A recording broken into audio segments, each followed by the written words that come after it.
Well, I will not see. Ceasefire was announced; it has been agreed to, but it has yet not come on in force on the ground. Now, this period when you announce the ceasefire before it get implemented is a very, very sensitive window, and both sides will try to take advantage so that when they come on the negotiation table, they have a strong cards in their hands. So you will see that this period is very sensitive, and there will be cross-firing, barrages exchange, what we are seeing exactly. But the point is that in principle, both the sides are agreed. I think wisdom is prevailed because Israel largely has achieved its aim. And as far as Iran is concerned, they held on, but they are taking very heavy punishment. So it's only, I think, prudent that their leadership agrees to ceasefire, take a pause, regroup, and also regather themselves, rebalance. Now, this is how the things go on.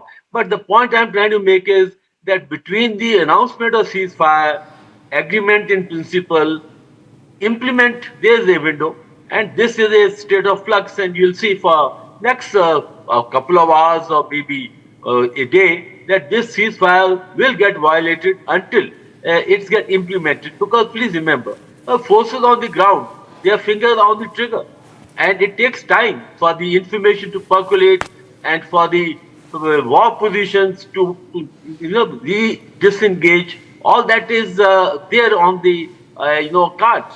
So therefore, when you look at the battlefield, it's not a push button that you switch on and switch off. It takes time. But I think what we can gather, that both sides have agreed to actually this, implement this ceasefire, but implementing mechanism will take some time. But I think in time to come, this ceasefire will get held on, and two sides will get onto the negotiation table, and that's a different take Yes. By itself. Right. Yes. Right. Sir, please do stay on with us. I also have my colleague Akansha joining me live from the Republic newsroom. Akansha, this is a very strong statement that has been released by the Israeli finance minister saying Tehran will take. Do take us through the details of the statement and what is it that the Netanyahu cabinet is really mulling? Well, absolutely. You see, not just the Israeli finance minister, but IDF, Israeli Defense Force, has also said that they have intercepted, they have detected, in fact, the launches from Iran and the ceasefire. This is what they have said. The ceasefire has now collapsed, followed the instruction of the Home Front Command. So clearly, Israeli Defense Forces saying that the ceasefire has collapsed and there are escalating tensions. All this after, since morning, we are seeing attacks by Iran on Israel, on Beersheba area, where several residential buildings have been destroyed. 4 people have lost their life. After this, IDF now says that the ceasefire has been violated. They have detected several launches from Iran that are still coming in.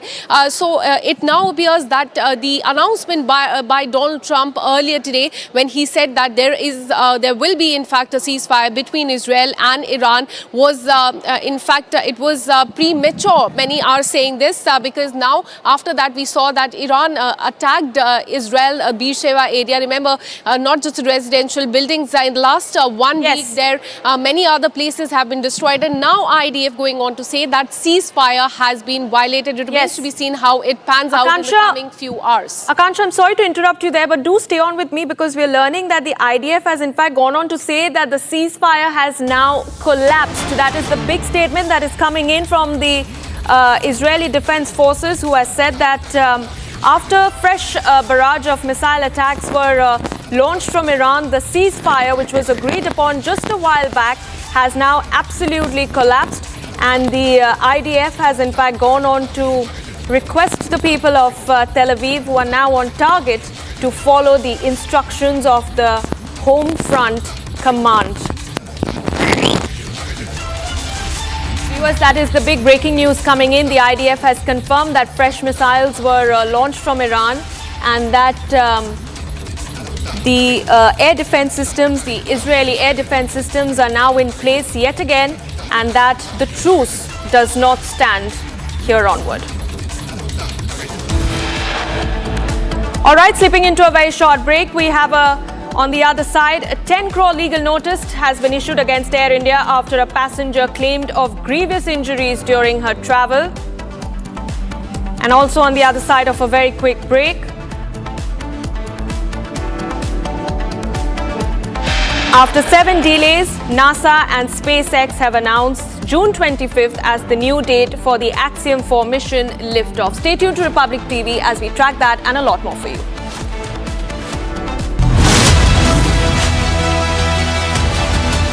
In the global employability rankings by Times Higher Education UK, only the following 6 institutions from India are ranked amongst the top 230 in the world for having the most employable graduates. IIT Delhi, IISc Bangalore, IIT Bombay, IIM Ahmedabad, IIT Kharagpur and Amity University. इसको घर पे लगाओगे तो शादी का तो पता नहीं, पर घर पक्का नहीं टूटेगा। रुंगटा नहीं तो घर स्ट्रॉन्ग नहीं। रुंगटा स्टील TMT बार एकदम सॉलिड। पहाड़ों में एक हाइकिंग शिप भी बन सकती है। ये है सीक्रेट रेसिपी MDH का जीरा सिप जल जीरा मसाला। सिप जीरा सिप MDH का जल जीरा सिप MDH का जल जीरा SIP.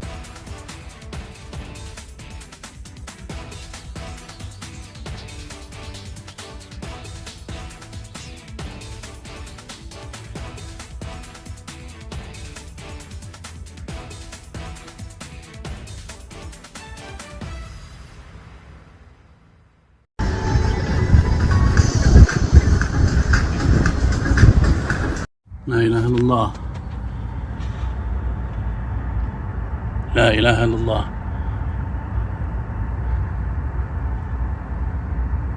Southwest coming from the direction of Al-Udaid. Windows are shaking. لا إله إلا الله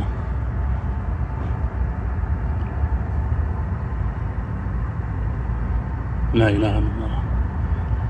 Probably Patriot.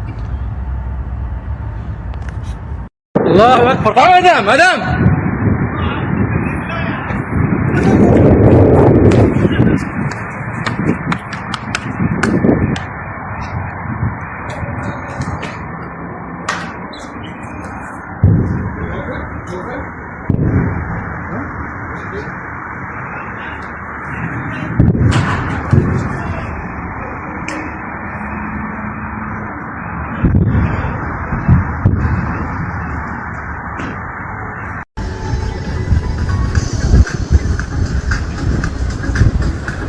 لا إله إلا الله.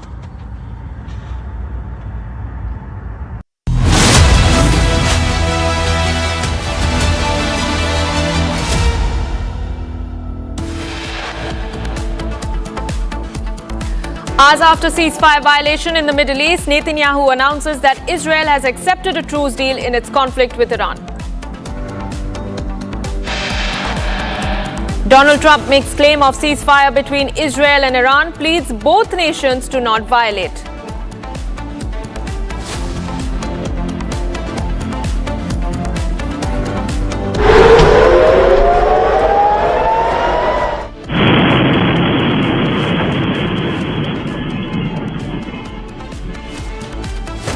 Siren sound in North Israel as Iran continues launching missiles in violation of the ceasefire. Explosions heard at Taji military base in Iraq's Baghdad. No casualties reported.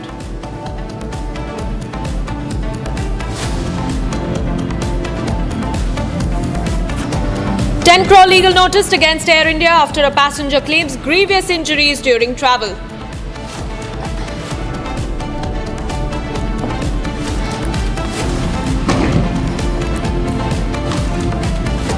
After 7 delays, NASA and SpaceX announced June 25th as the new date for the Axiom 4 mission.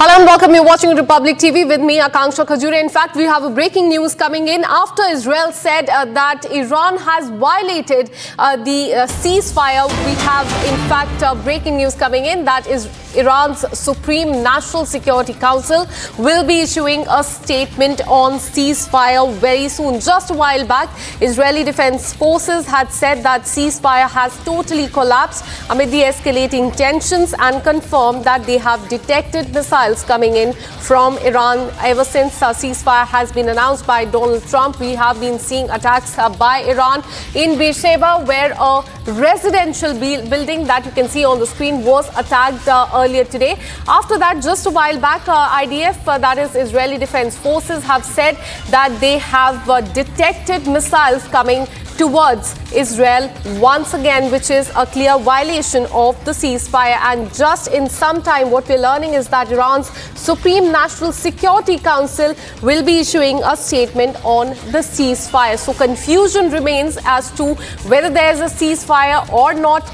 But just a while back, in fact, Donald Trump had announced on social media that ceasefire is in effect. Please do not violate it, is what he had mentioned. But it remains to be seen how well that will reflect on the ground as far as Israel and Iran is concerned.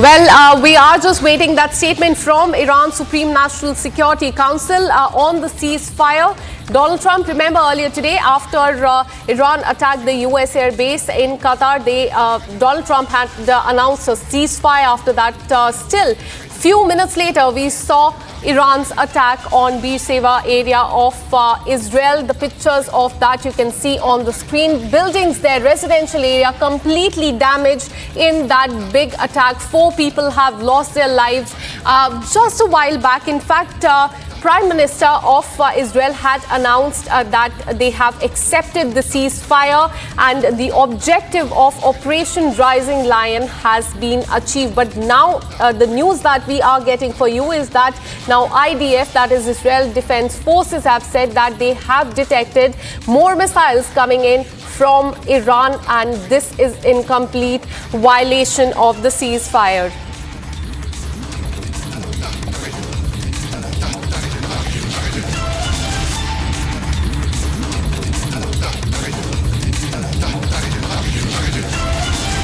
In fact, let me go across to my colleague Vinay Naidu, who joins us from Doha. In fact, last night we saw the attack in Doha as far as the US air base is concerned. After that, ceasefire was announced. Iran attacked Israel. Then ceasefire was announced by both the countries. Then now again, Israel is saying that the ceasefire is violated because they have detected the missiles coming in from Iran. So much confusion there as far as this ceasefire is concerned. What are you learning? Oh, flurry of activity all around, and especially over Doha and Qatar yesterday evening, as we all know. But now the ceasefire is in effect. Though Iran has attacked in southern Israel, but it has come close to the deadline time, which was about 4 a.m. GMT. So, as USA President Donald Trump has already tweeted that he has requested both the parties to respect the ceasefire and respect the deadline. So, that's about it. But now, just now, we are all waiting for the press conference of the Prime Minister of Qatar and the Foreign Minister to brief the media. Press conference is scheduled here in Doha. Just now, it's scheduled to begin any time now.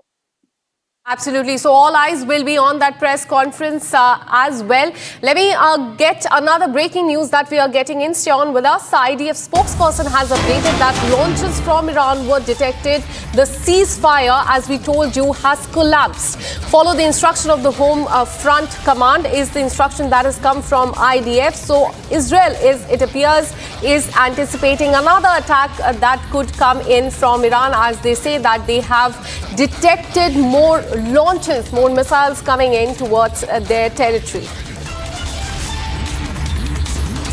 Let me once again bring in Vinay Naidu. Vinay, you just a while back, you just told us that there's a press conference slated in Doha as well. Tell us what the situation on the ground is, because as far as Israel and Iran are concerned, there's a lot of confusion there, whether there is ceasefire, whether there isn't. But tell us what is happening there in Doha. See, Qatar has mediated on behalf of both the parties after the missiles were launched in retaliation to the attacks on Iran. So Iran said it wanted to attack the airbase of the US military here in Qatar, the Al Udeid airbase. So they fired 19 missiles exactly. So out of the 19 missiles, 18 were intercepted. One came down, but there were no casualties or injuries. And the number 19 corresponds, according to them, the number of bombs hit on the 3 nuclear sites in Iran. So that was about it. And then came the closure that this is the end of the war. And Trump later tweeted saying that there has been a ceasefire deal between Israel and Iran. But as we see things unfolding, there are reports that Israel has accepted the ceasefire. Iran has said that unless if they don't fire, then we will not fire. So as of now, the situation remains still grim, because we don't know. There's a 12-hour window now, starting from 4 a.m. GMT today morning, for Israel not to attack Iran. Okay, so this may be the closure that Iran wants to, hit back, saying that, okay, you had attacked, so we are getting back to you now, and that this is the end of it. Starting now, then there will be another 8 to 9 hours from now. If Israel does not attack Iran, then it would mean that Israel is following the ceasefire directions. So that's the situation for now. Absolutely. In fact, Vinay, stay on with us. We have breaking news coming in from Qatar. It has sent a letter to UN Secretary General on Iran's attack on Al Udeid airbase yesterday night. In the letter addressed, Qatar has informed the members of the Security Council and the Secretary General of an extremely dangerous escalation that represents a blatant violation of the territorial integrity of the state of Qatar, posing a direct threat to the regional peace and security. So this is a letter that has been sent by Qatar to UN Secretary General after Iran's attack on one of the USA air bases there last night. Vinay, as far as this letter is concerned, do tell us more about this, because yesterday Qatar also said that they were one of the first few countries to speak about the escalation as far as Israel is concerned. They are the ally of Iran, but despite that, we saw that Iran attacked the airbase there. They are saying that this is a great threat to the regional peace and security. Tell us about this letter. See, Qatar is not an ally of Iran. Qatar maintains that they have neighborly relations with Iran. And Qatar was very clear that the sovereignty of Qatar was attacked when the Al Udeid airbase was attacked. But remember, before Iran launched the attack towards Doha and towards Al Udeid airbase, they informed the Qatar authorities 1 hour in advance that they are going to hit Qatar. And this was because they were very clear that we are entering the Qatar soil, Qatar territory, and hence we need to inform Qatar and also the US authorities that they are going to hit Qatar. So Qatar was in the knowledge that there would be a missile attack on Qatar sometime towards evening, and that happened. And then later Qatar said, but still we reserve the right to respond. Qatar is not saying that it is going to hit back, but it said it reserves the right to respond. So the line is very clear. And after that, soon Qatar itself mediated on behalf of both the parties. And since Qatar has some very good relationship with Iran and other nations, and also it's a soft power, Qatar is known for its diplomacy. And over the years, Qatar has the Hamas is based here. There are n number of other entities. Even in Afghanistan, Qatar mediated. And so Qatar continues to play its good role of being a very good diplomatic leader. And that is the soft power Qatar enjoys, though it's a very small country, and it played its part. But now, as things are unfolding, we need to wait and see what the Prime Minister Sheikh Mohammed bin Abdul Rahman Al Thani, who's also the Foreign Minister, has to say in the upcoming press conference here in Qatar, so that we come to know more. Absolutely. But after the escalation last night, now Qatar has sought intervention of the United Nations. Thank you so much, Vinay Naidu, for all the details. We'll keep coming back to you for more on this. Let's get you more details on this conflict. What we're learning is that Japan has now welcomed Trump's claim of ceasefire between Iran and Israel. Chief Cabinet Secretary has said that we welcome President Trump's ceasefire announcement and strongly hope it to be implemented. He also reiterated Tokyo's position on the issue of West Asia escalation. He went on to say that peace and stability in the Middle East region is extremely important for Japan as well.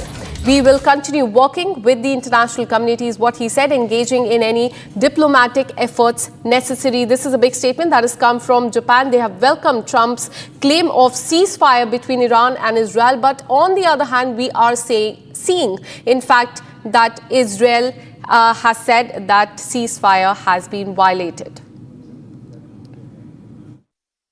このような観点から今般のトランプ大統領の停戦の発表を歓迎しており、これが実施に移されていくことを強く期待をいたします。中東地域の平和と安定は我が国にとっても極めて重要であり、国際社会とも連携して我が国として必要なあらゆる外交的努力を引き続き行ってまいります。With this, we're taking a very short break. Coming up on the other side, explosions also heard at Taji military base in Iraq's Baghdad. No casualty has been reported so far.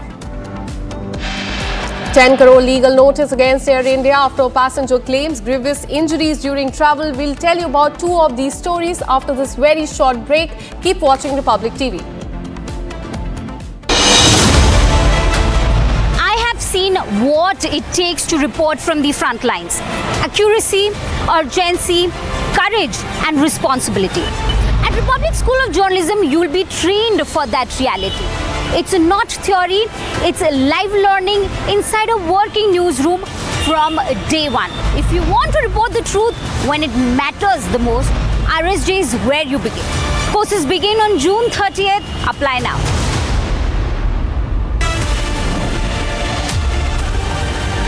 विमल में गुलिस्तां के ये कुछ लजीज फरिश्ते जब साथ गुलें तो जी लग जाए और दिल कहे कि स्वाद की जुबान में खुद को ऐसे डुबाऊं कि निकल ना पाऊं। विमल की जुबान कुछ है ही ऐसी, मानते हैं? विमल बोलो जुबान कैसी? MDH की देगी मिर्च, देगी मिर्च का तड़का, अंग अंग फड़का। MDH की देगी मिर्च।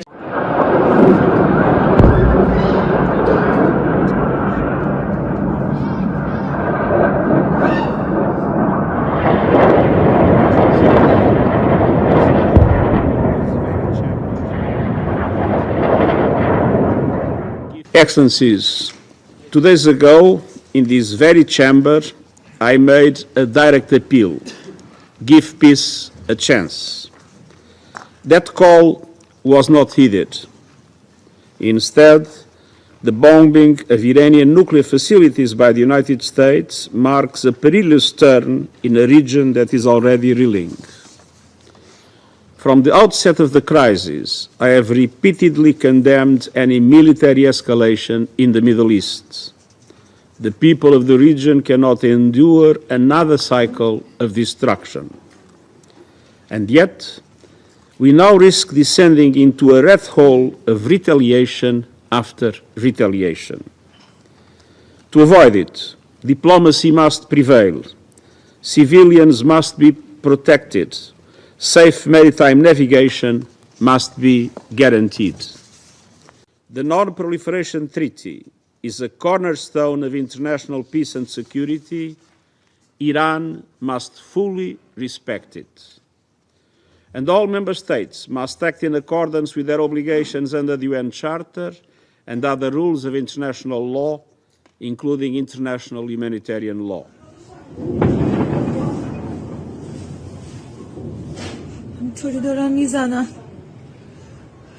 For 40 years, the Iranian government has called for death to America and death to Israel, and posed a constant menace to the peace and security of its neighbors, the United States, and the entire world. U.S. military strikes targeted nuclear facilities in Fordo, Natanz, and Isfahan, with the aim of dismantling Iran's nuclear enrichment capacity and stopping the nuclear threat posed by the world's foremost.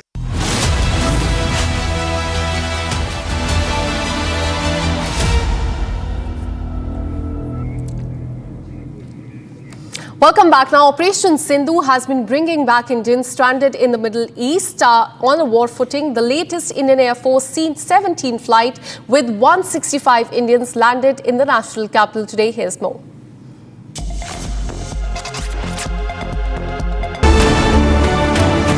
Operation Sindhu has come as a major relief for all the Indians stranded in the conflict zone. Tuesday morning, an Indian Air Force C-17 aircraft carrying 165 Indians from Israel landed in Delhi's Palam Airport. The flight landed at 8:45 a.m. after they were evacuated from Jordan. The passengers were welcomed at the airport by Union Minister L. Murugan and other Indian Air Force officers. Today, the second aircraft from Israel came here. Almost 165 passengers are landed here. We welcome to them, and these 165 passengers from various 22 states, they are all students and various work they are doing. Our government's priority, our Prime Minister Shri Narendra Modi's priority is to that wherever the war situation is there, or our Indians and our Indian diaspora peoples are struck to evacuate. Our priority, our Prime Minister's priority to evacuate them to safely to our nation. Speaking to the media, the Indian nationals who were brought back thanked the central government for ensuring their safety during such uncertain times. All over Israel में तो उतनी अच्छी नहीं थी because हम देख रहे थे, but at my place it was much safer. वहाँ पे सायरन्स सुनने को मिले थे, but जो भी था वो इंटरसेप्शन हो रहा था. Some of the passengers also expressed happiness over their evacuation experience. The conflict between Israel and Iran began on June 13th when the former launched a massive airstrike on Iranian military and the nuclear sites, codenamed as Operation Rising Lion.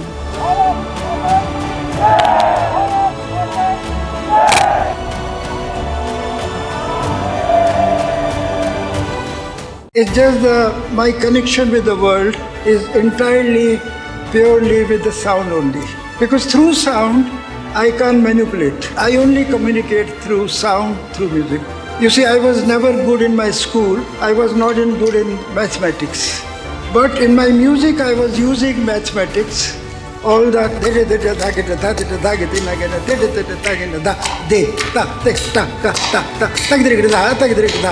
is all mathematics. So I could do that. So we create castles in the air. You see, you can't see music, you can't see rhythm, like you can't see God. So it's a precious gift of God.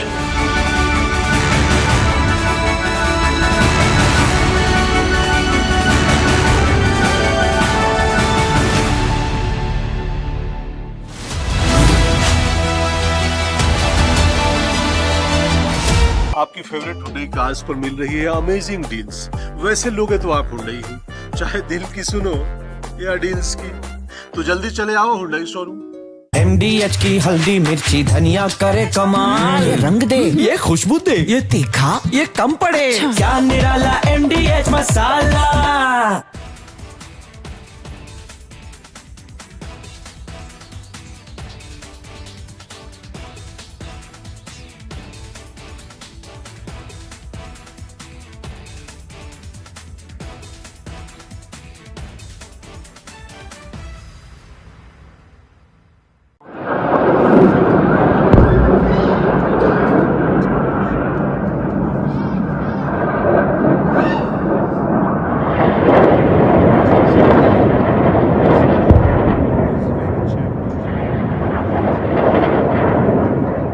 Excellencies, 2 days ago, in this very chamber, I made a direct appeal: give peace a chance.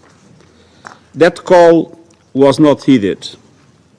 Instead, the bombing of Iranian nuclear facilities by the United States marks a perilous turn in a region that is already reeling. From the outset of the crisis, I have repeatedly condemned any military escalation in the Middle East.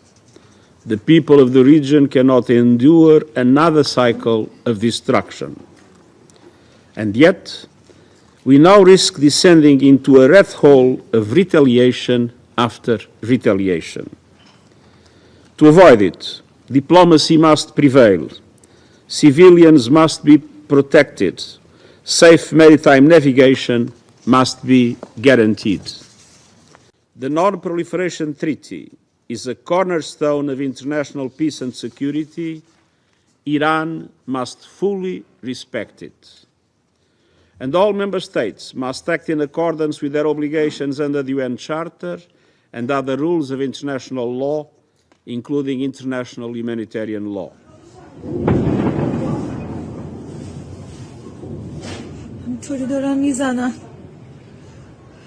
For 40 years, the Iranian government has called for death to America and death to Israel, and posed a constant menace to the peace and security of its neighbors, the United States, and the entire world.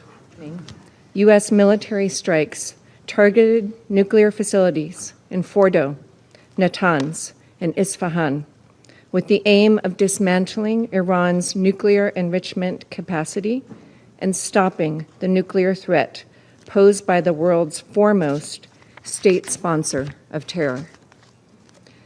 This operation sought to eliminate a long-standing but rapidly escalating source of global insecurity and to aid our ally Israel in our inherent right of collective self-defense, consistent with the UN Charter.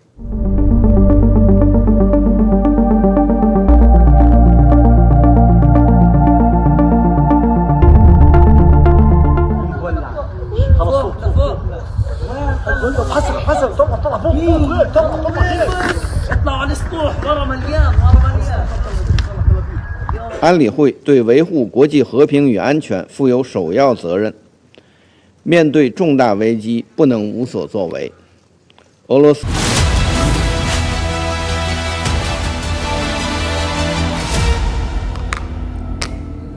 Welcome back. Now we have more breaking news coming in as far as the conflict in Israel and Iran is concerned. What we're learning is that Qatar has summoned the Iranian ambassador condemning the missile attack. This is breaking news that we're getting for you. Qatar has summoned the Iranian ambassador on Tuesday after Iran attacked the major US military base on the Qatari soil following American strikes on the nuclear facilities. The foreign ministry has expressed the strong condemnation of the attack and repeated that it retains the right to respond to the violations. So this is a statement as far as Qatar is concerned. They have summoned the Iranian ambassador. With this, we're taking a very short break. We'll be right after with more details as far as the conflict is concerned. Keep watching Republic TV. I have seen what it takes to report from the front lines: accuracy, courage, urgency and responsibility. At Republic School of Journalism, you will be trained for that reality. It's not theory, it's live learning from a working newsroom from day one. If you want to report the truth when it matters the most, Republic School of Journalism is where you begin. Courses begin on 30th June. Apply now. विमल में गुलिस्तां की ये कुछ लजीज फरिश्ते जब साथ गुले तो जी ललचाए और दिल कहे कि स्वाद की इस जुबान में खुद को ऐसा डुबाऊं कि निकल ना पाऊं। विमल की जुबान कुछ है ही ऐसी, मानते हैं ना? विमल, बोलो जुबान केसरी। ये है सीक्रेट रेसिपी MDH का जीरा सिर्फ जल जीरा मसाला। सिप सिप जीरा सिप MDH का जल जीरा सिप MDH का जल जीरा SIP.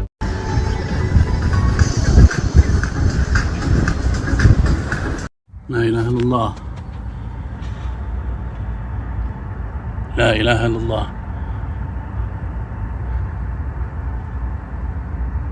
Southwest, coming from the direction of Al-Udaid. Windows are shaking. La ilaha illallah.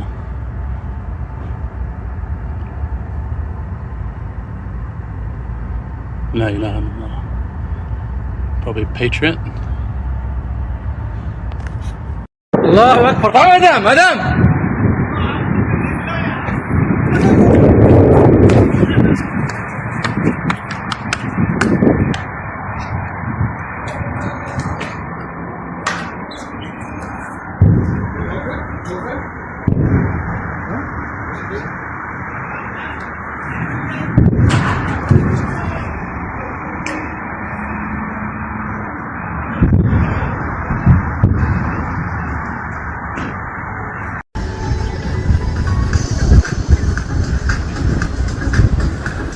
لا إله إلا الله. لا إله إلا الله.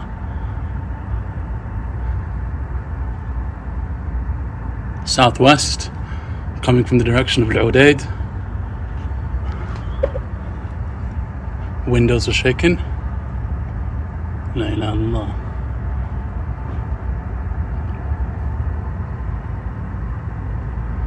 La ilaha illallah. Probably Patriot. Allahu Akbar. Madam.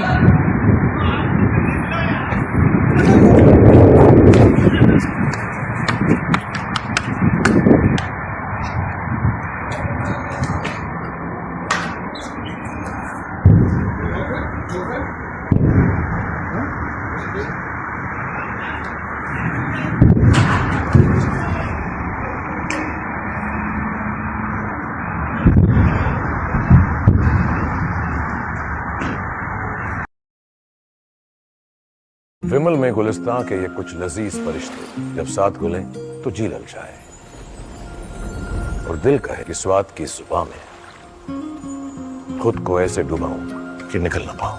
विमल की जुबान कुछ है ही ऐसी, मानते हैं? विमल, बोलो जुबान कैसी? दादी के हाथों का जादू और खुशबू से महकता घर, माँ की मुस्कुराहट और खाने की सुगंध। MDH गरम। From Asia's largest news headquarters, setting the agenda for Bharat.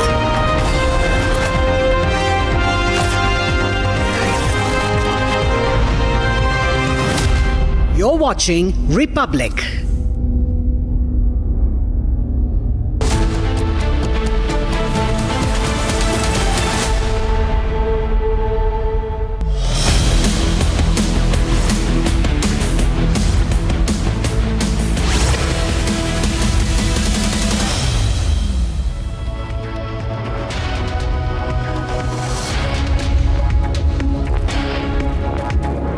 Hello and welcome. You're watching Republic TV with me, Akanksha Khajuria. Donald Trump had said that there is a ceasefire, but just a while back, Israeli Defense Forces have said that the ceasefire has been violated. We'll give you more details on this, but first, as always, the headlines.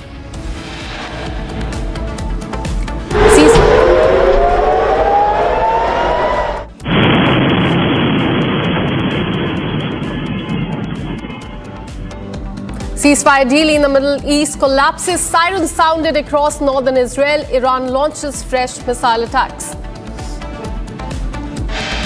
Global embarrassment for Trump as truce deal between Israel and Iran falls flat after Trump claims to successfully mediate. Israel Defense Forces claim strikes in southern Israel. Massive destruction in Beersheba. 4 have been killed. Explosions heard in Taji military base in Iraq's Baghdad. No casualty has been reported so far. 10 crore legal notice against Air India after passenger claims grievous injuries during travel. And after 7 delays, NASA and SpaceX announces June 25th, that is tomorrow, as the new date for Axiom 4 mission liftoff.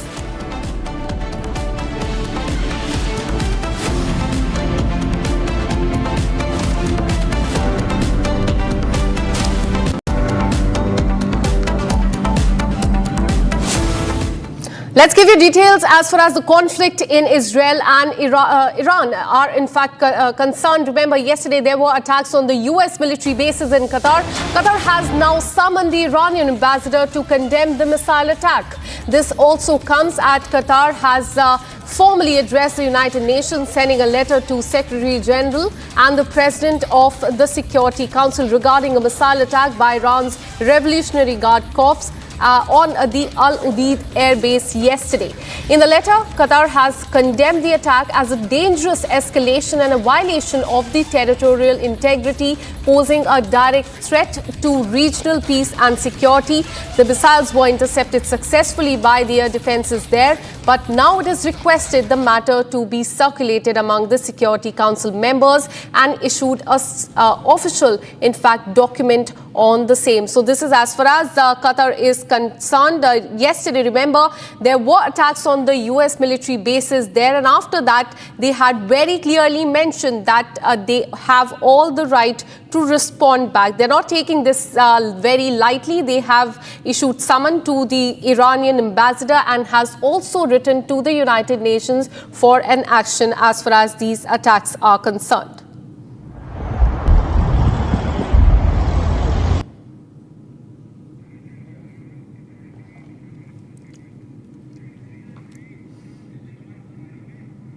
And moving on, we have a statement that has come from Israeli Defense Minister. He has instructed the IDF to intensify the strikes against Iran after the ceasefire violation.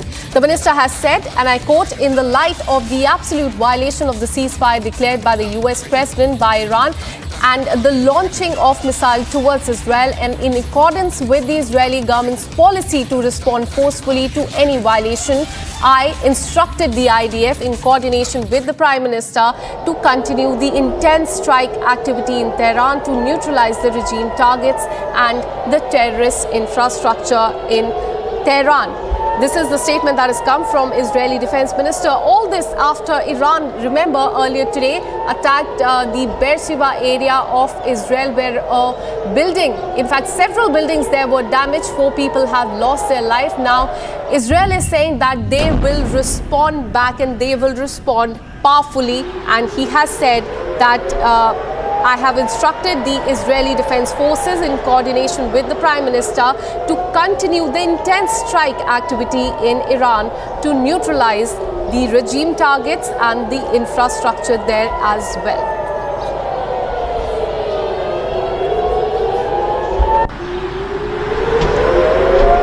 In fact, on your screens, you can see these are the fresh visuals that are coming in from Tel Aviv. Sirens have sounded off there. There you can see that Israel there is anticipating attacks by Iran. In fact, just a while back, IDF had said that they have detected missiles coming in from Iran to Israel, and these are the visuals that we are getting for you from the ground.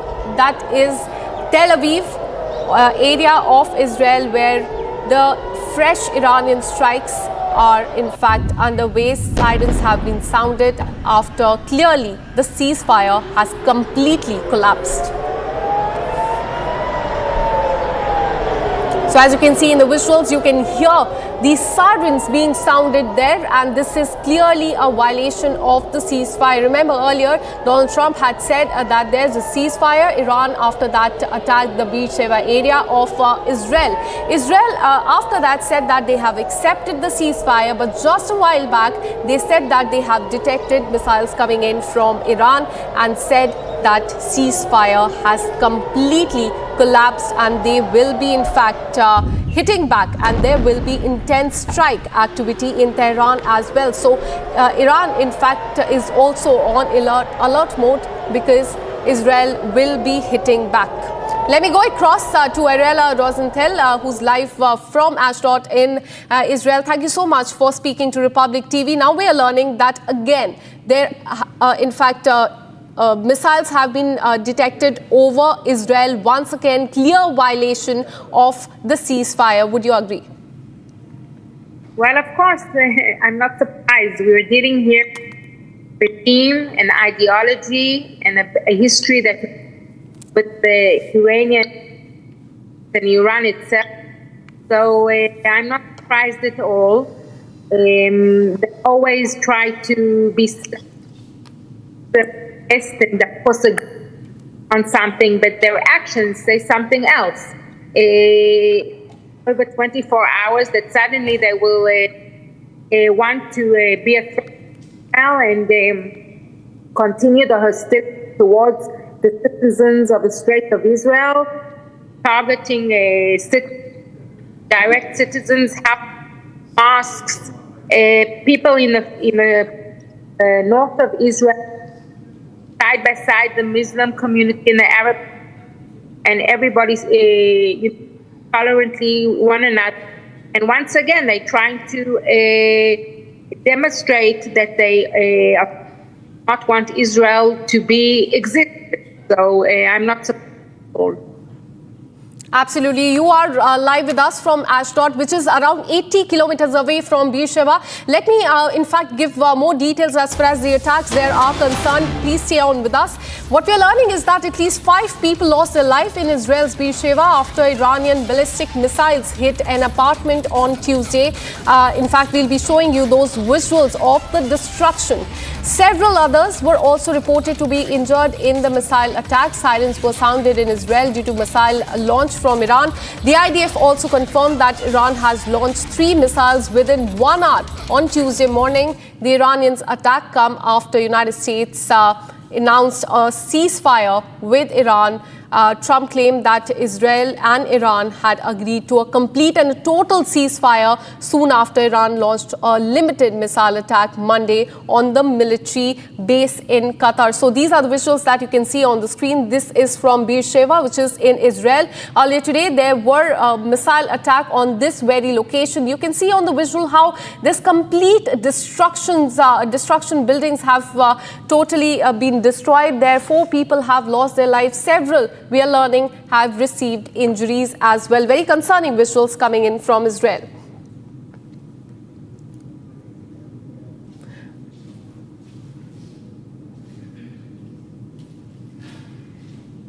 So these are the visuals of the rescue operation there in Beersheba, where the residential buildings have taken a hit. You can see that the rescue operation is currently also underway. Several people have been brought out. 4 people have lost their lives. Several others have received injuries. And this is quite concerning because this comes after Donald Trump announced the ceasefire between the 2 nations. Iran, after that, launched this big attack on this area of Israel. In fact, we have a statement coming in from the Chief of General Staff, who has confirmed that in response to the ceasefire violation, the IDF will respond with full force. They have said that there will be intense strike activity in Tehran as well. So the situation is not normal. Once again, ceasefire has completely collapsed as far as the 2 nations are concerned.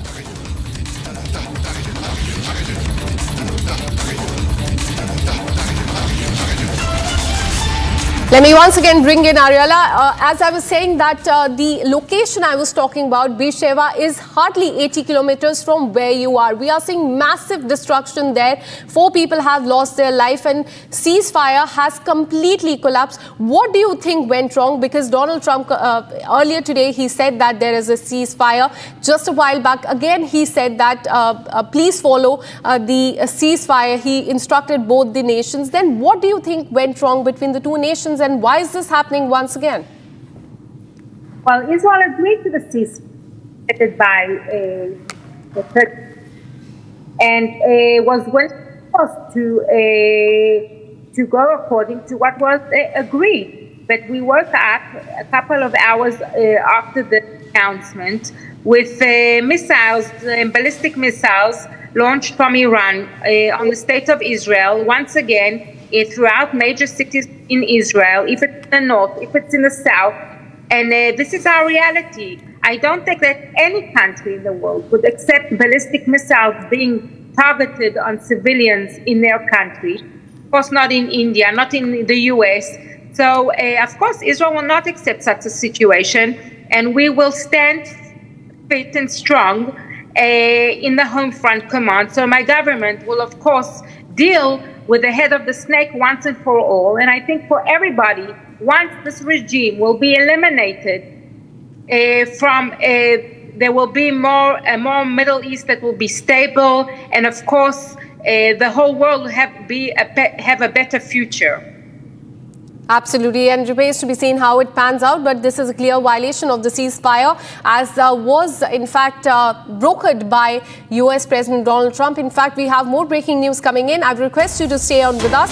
This is as far as Iran is concerned. They have said they have denied claims of a ceasefire violation and have said that the news of fresh missile launched towards Israel is completely false. This is a statement that has come from Iran. They have said that the fresh missile attacks and the news of it is completely false, Ariala. But on the other hand, we are seeing that sirens are sounding in Tel Aviv. There has been destruction in Beersheba. On the other hand, now Iran is coming out and denying this. They're denying the sirens that are going on. They are denying the damage to the building, loss of 4 lives. They're saying that all of this is false. Well, this is the merely rhetoric for years of this terrorist regime. I don't know what to expect of the regime, the lies, the continued strategic plan to eliminate the state of Israel, the Jewish people. We have dealt with this ideology of terrorism for so many decades. And of course, if it's not directly from Iran, then it's directly by the Hamas, by the Houthis, by the Hezbollah. Look what's going on in Gaza, 20 kilometers from my city. So I'm asking the world, open your eyes. Until when? Terror is terror. And it's about time that the Western world and the world will understand that Iran will not continue as before. And it's about time also that I turn to the Iranian people. This is the future that you want for your people. Please open your eyes. They've been brainwashed for so many years by this regime.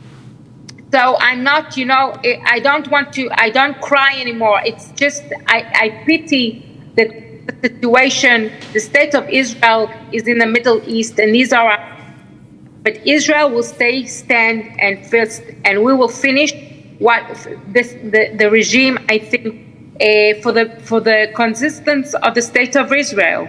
Absolutely. And one more question before I let you go, and this is the breaking news that we are getting for you. Iran has also said that Israel has to accept the defeat and stop the aggression.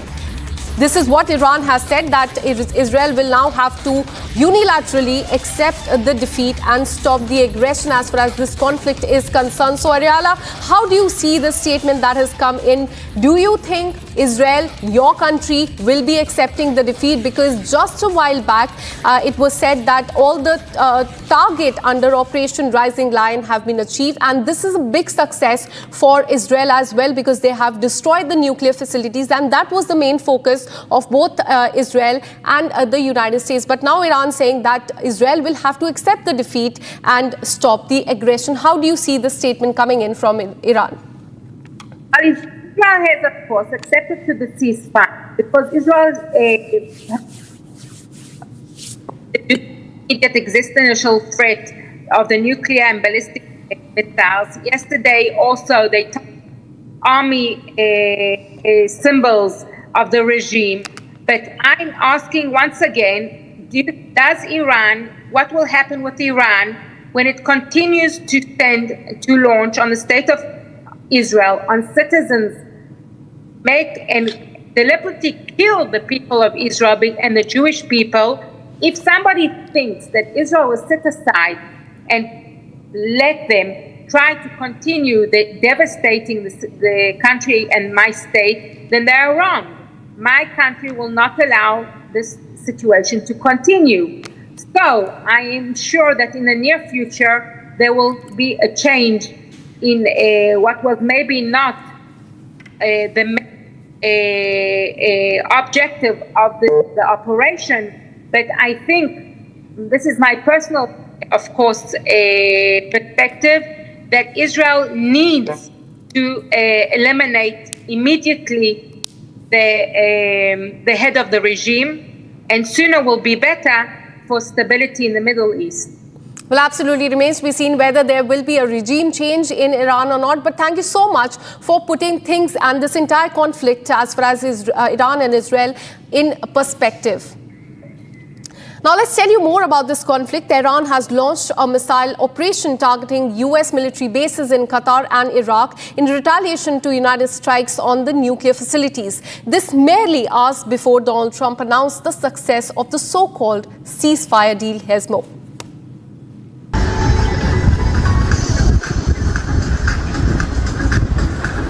La ilaha illallah. La ilaha illallah.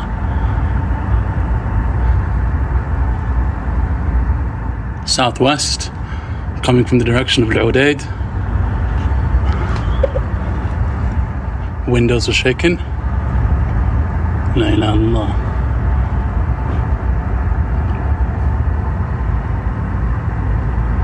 La ilaha illallah. Probably Patriot. Allahu Akbar. Madam.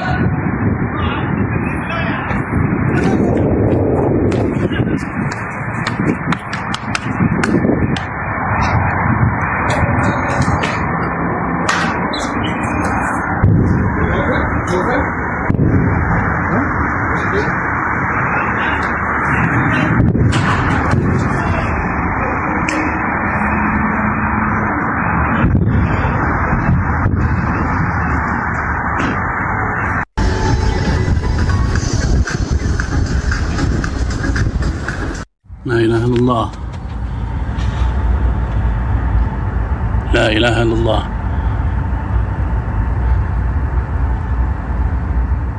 Southwest, coming from the direction of Al-Udaid. Windows are shaking. La ilaha illallah.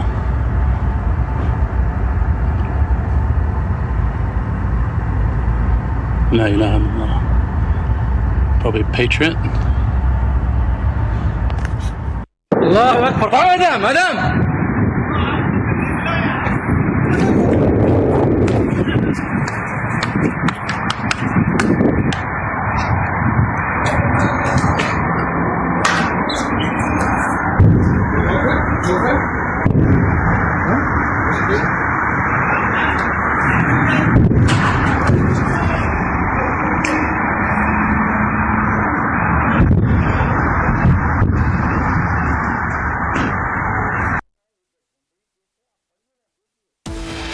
And with this, we're taking a very short break. Coming up on the other side, global embarrassment for Donald Trump as truce deal between Israel and Iran falls apart after he claimed to successfully mediate. Israel Defense Forces claim strikes in southern Israel, massive destruction seen in Beersheba. 4 people have lost their life. This and much more on the other side. Stay with us.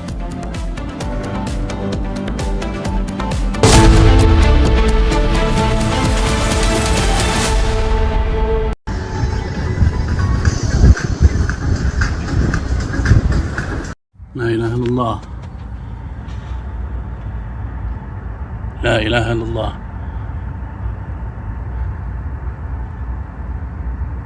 Southwest, coming from the direction of Al-Udaid. Windows are shaking. La ilaha illallah.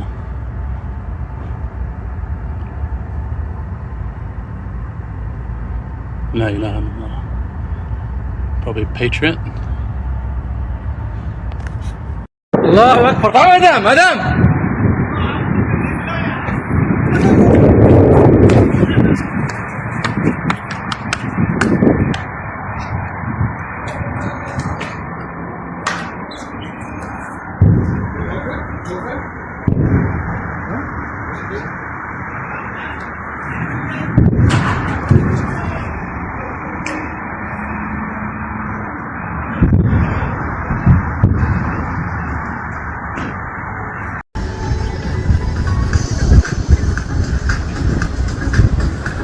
La ilaha illallah. La ilaha illallah.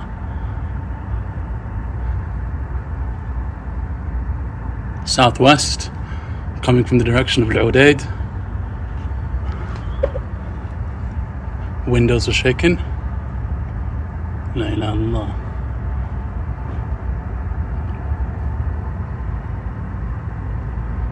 La ilaha illallah. Probably Patriot. Allahu Akbar. Madam.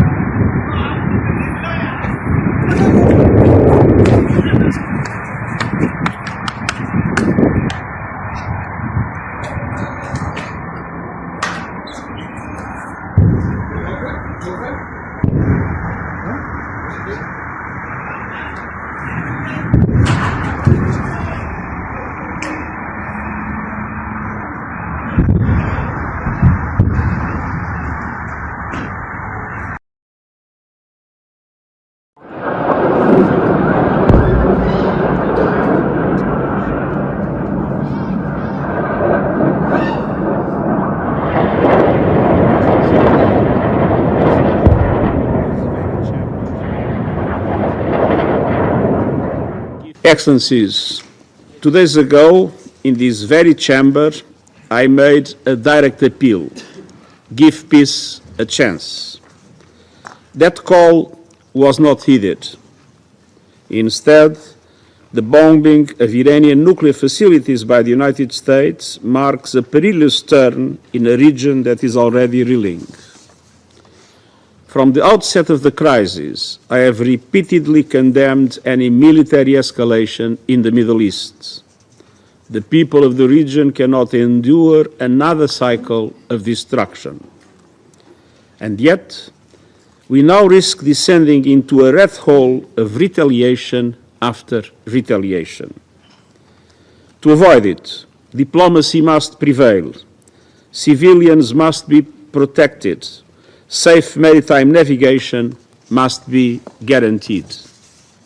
The Non-Proliferation Treaty is a cornerstone of international peace and security.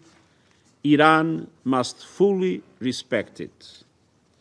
And all member states must act in accordance with their obligations under the UN Charter and other rules of international law, including international humanitarian law.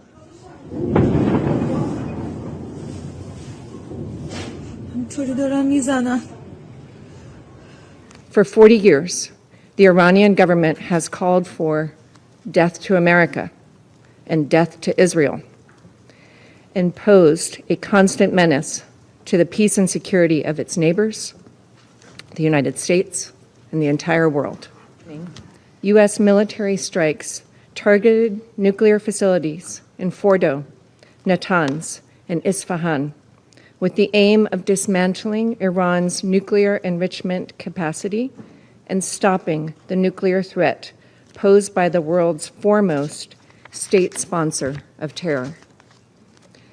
This operation sought to eliminate a long-standing but rapidly escalating source of global insecurity and to aid our ally Israel in our inherent right of collective self-defense, consistent with the UN Charter.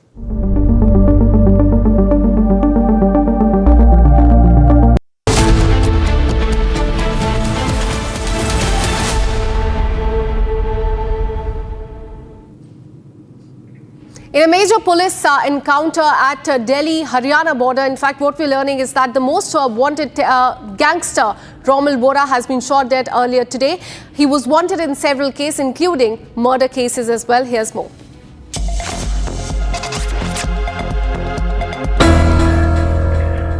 An encounter was successfully carried out by the Haryana police and the Delhi Special Cell, leading to the killing of a most wanted gangster. Acting on a tip-off, the joint police team cordoned off an area near the Delhi-Haryana border. As they closed in, accused Vora reportedly opened fire, and the police fired back. He was critically injured in the exchange and later died at the hospital. 2 officers also sustained injuries during the gunfight. 22-year-old Romil Vora was one of the members of the Kala Rana Noni Rana gang. He was the main accused in at least 4 murders, including a recent killing in Yamunanagar in Haryana. He had a 2 lakh rupees bounty on his head and was linked to a 2024 triple murder, facing charges of extortion, armed robbery and more across the state. ये मंडी गांव का ये पूरा जंगल का area है जहाँ पे जब मुठभेड़ होती है, जब पुलिस को ये इन्फॉर्मेशन मिलती है, जब हरियाणा एसटीएफ की बात करें या दिल्ली पुलिस की स्पेशल सेल जो इंटेलिजेंस टीम है, जब उनको जानकारी मिलती है कि इस इलाकों में, इन्हीं इलाकों में रोमिल वोहरा की मौजूदगी है और उनकी तरफ से जब सर्च ऑपरेशन चलाया जाता है तो इन जंगलों में वो छुपने की ज़रूर कोशिश करता है, लेकिन सारी कोशिशें उसकी नाकाम हो जाती है और मुठभेड़ के दौरान रोमिल वोहरा को मार गिराया जाता है। यानी जो भी पुलिस प्रशासन की टीम है, एसटीएफ की टीम है या इंटेलिजेंस की टीम है, केवल उनकी ही गाड़ियों को अंदर जाने दिया जा रहा है, क्योंकि और कई सुराग जो है वो भी अब जो है इस एनकाउंटर के बाद सुराग मिलेंगे कि आखिर मंडी गांव में रोमिल वोहरा क्या कर रहा था, किससे मिलने आया था, क्या उसके सदस्य, उसके गैंग के कोई और सदस्य भी यहाँ रहते हैं। इन तमाम कड़ियों पर जो है वो टीम जांच करेगी। And with this, we're taking a very short break. Coming up on the other side, explosions have been heard at Taji military base in Iraq's Baghdad. No casualties have been reported so far. We'll also tell you about how after 7 delays, NASA and SpaceX has announced June 25th as a new date for the Axiom-4 mission liftoff. This and much more on the other side. Stay with us.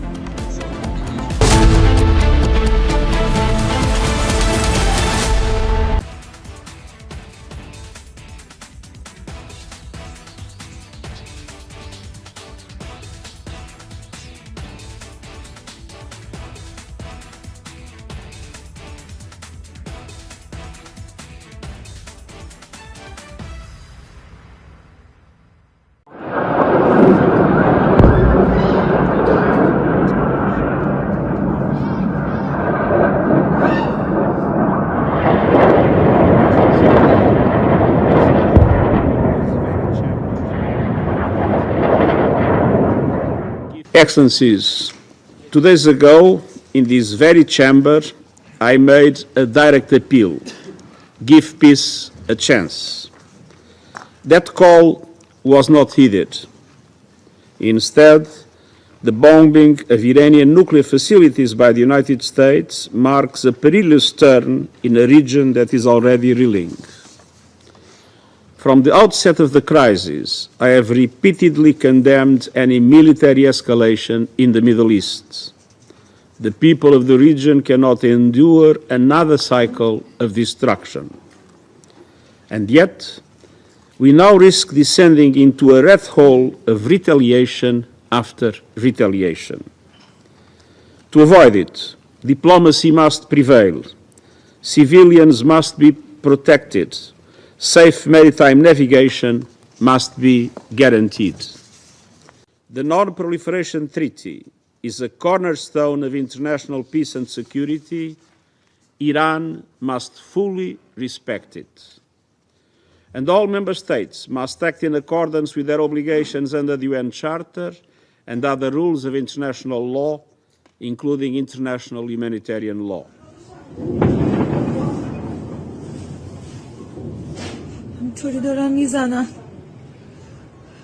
For 40 years, the Iranian government has called for death to America and death to Israel, and posed a constant menace to the peace and security of its neighbors, the United States, and the entire world.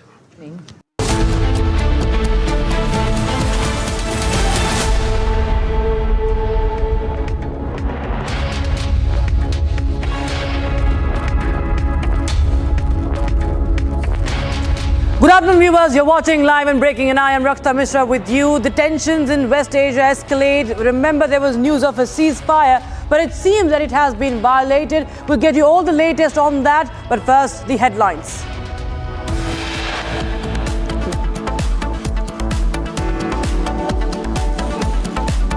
Ceasefire deal in West Asia collapses. Sirens sounded across northern Israel. Iran launches fresh missile attack.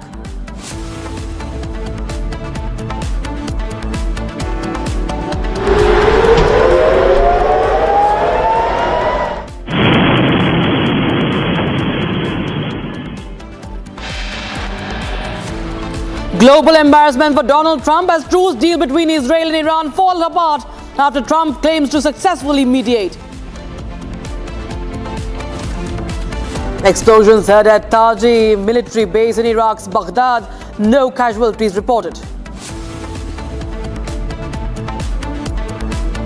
10 crore legal notice against Air India after a passenger claims grievous injuries.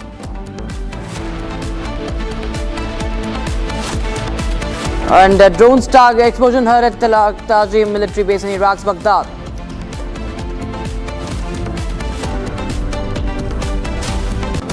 And 10 crore legal notice against Air India after a passenger claims grievous injuries during travel.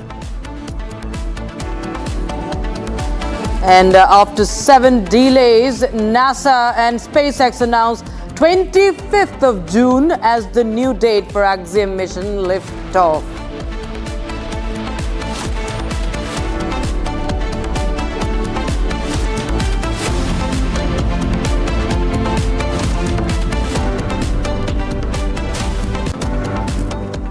And we have breaking news coming in right now, viewers. Iran has now released images that shows the wreckage of multiple downed F-35 jets, likely the Israeli Adir variants, claiming to have destroyed them during its retaliatory missile strike against Israel military facilities. So this is the F-35 fighter jet. They are, of course, American jet, but in the Israeli version. And Iran has said that this is the evidence of the destroyed F-35 fighters. And on your screens is the image, the video that has been released by the Iranians. And Iran shows that how it has downed the F-35 jet. And remember, this is what they say that has been a result of their retaliatory missile strikes against Israeli military facilities. So Iran has been claiming for a long time that it shot down Israeli F-35 stealth fighters. But, remember, the F-35 is a stealth jet. It is known to have high efficiency. It's something that is said to be undetectable. But Iran has now offered evidence in the form of this video. And there were many questions for the longest time that did Iran really down the F-35, because it's called the world's top warplane. F-35 is the top warplane. It's the top fighter jet, known to be at least. And Iran says it has shot down the Israel's prized F-35I Adirs. This is the stealth jet that is the West deems it untouchable.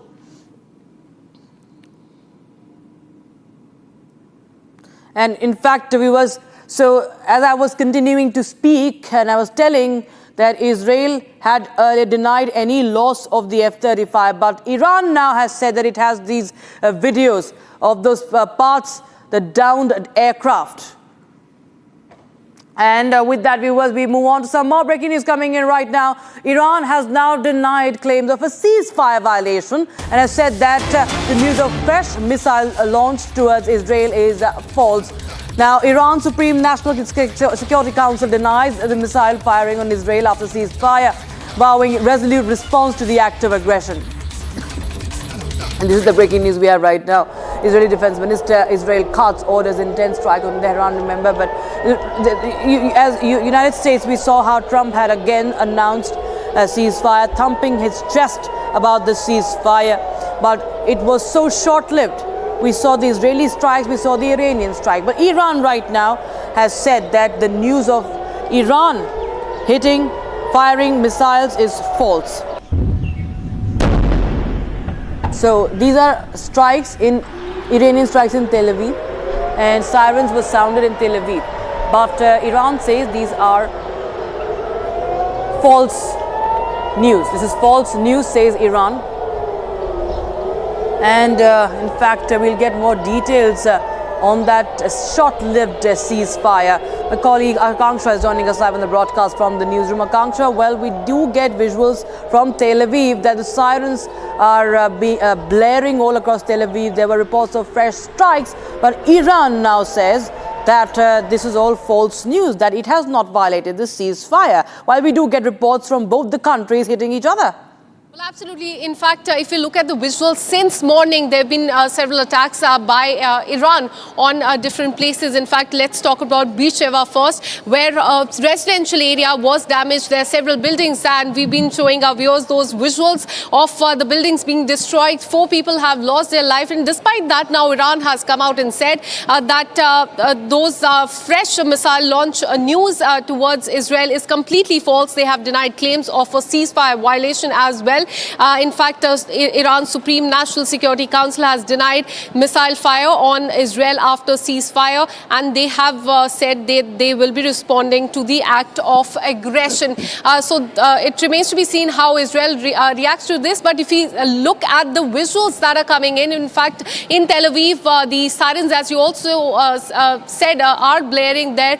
There is the area is on high alert. IDF just a while back had said that they have detected several missiles coming towards Israel. So going by that, it appears it remains to be seen how Israel responds to the statement that has come from Iran, where they have denied launching these missiles. And in fact, as far as the ceasefire violation is also concerned, they have denied the claims of the ceasefire violation as well, Rakshita.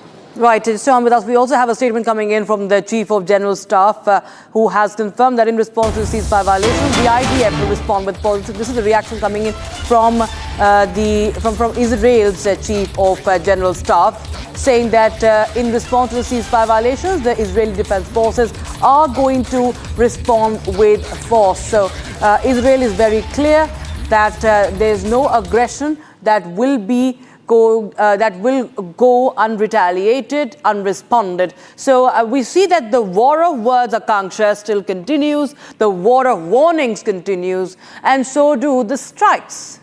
Well, absolutely. But as far as the ceasefire is concerned, there's still no clarity. IDF on one hand says that ceasefire has been completely violated. Iran says that they have not launched any missile. That the news that of the missile attack on Israel is completely false. So the ground situation is very confusing right on. On the other hand, Donald Trump has in fact told both the countries to follow the ceasefire. In fact, just a while back, he had put out on social media that the ceasefire is in effect, but on ground we cannot see that. In Israel's Beersheba, the building has been completely damaged. There are in fact sirens blaring off in Tel Aviv as well. Israel on the other hand said that they will be in fact retorting to this escalation as far as Iran's missile attacks are concerned. So there's a lot of confusion on the ground as far as this current situation is concerned. It remains to be seen how it pans out in the coming hour, Rakshita.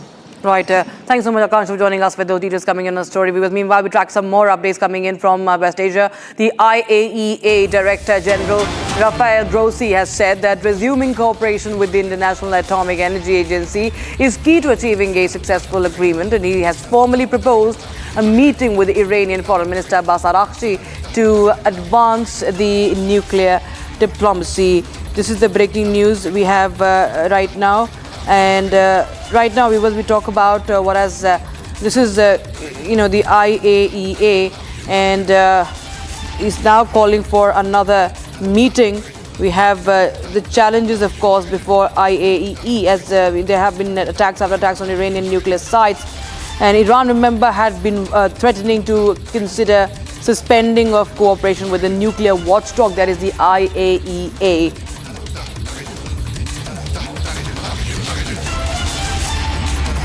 All right, we are being joined by Colonel Tejendra Pal Tyagi.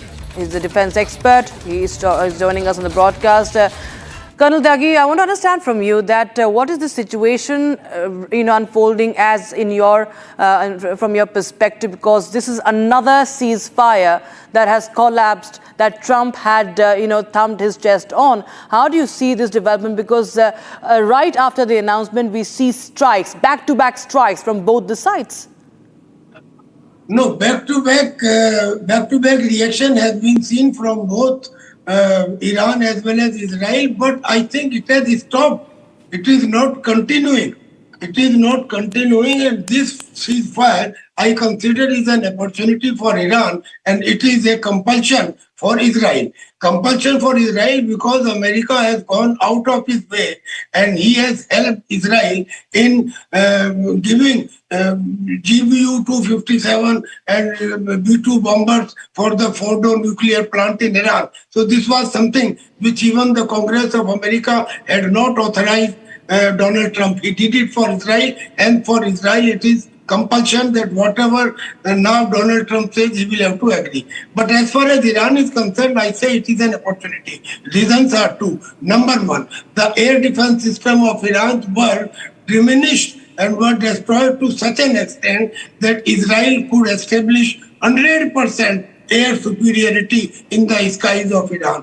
And Israel could hit any target at will. So Iran has started feeling weak, number one. Number two, none of the countries came to his rescue actually in actual terms or in real terms. And then he committed a mistake. He committed a strike on the military base of America in Qatar, expecting that Qatar will come to his help, and he said that Qatar is my friend, he is my neighbor to me, and I am not attacking Qatar, I am only attacking the military base of America. But Qatar retaliated, and Qatar said that no, it is a breach of my sovereignty, it is a breach of my airspace, and I will retaliate. This made Iran to rethink that if this is the response of Qatar, then similar going to be the response of all other Middle East countries, the so-called Muslim countries. None of them will come with me, and even the greater powers are not coming with me. And as far as China is concerned, China is not in a position to come with me. Then what to do? Then to save. Right, sir. Colonel T.P. Tyagi, thank you so much for joining us on the broadcast with those updates coming in. Now we have some more updates coming in, viewers, more breaking news coming in right now. At least 5 people have lost their lives in Israel's Beersheba after an Iranian ballistic missile hit an apartment on Tuesday. Several others were also reported to be injured in the missile attack, and sirens were sounded in Israel due to a missile launched from Iran. The IDF also confirms that Iran launched 3 missiles within an hour on Tuesday morning. Iranian attacks come after United States President Donald Trump announced a ceasefire with Iran, and Trump claims that Israel and Iran had agreed to a complete and total ceasefire soon after Iran launched a limited missile attack on Monday on a U.S. military base in Qatar. So that's the breaking news. We have the strikes in Beersheba once again. One after the other, we see Beersheba, that's a civilian area that is being targeted. You can see the destruction depicted in those images. And in the devastation there, 5 civilians have been killed in these strikes by Iran. And you can see how the first responders are combing through the debris. There are children, there are civilians who have been affected, viewers. The children are being rescued from that building in Beersheba. We've seen this area being on the target of the Iranians, and the Home Command Front conducting rescue operations in Israel's Beersheba. So the scenes of destruction in a civilian area in Israel as a ceasefire collapsed.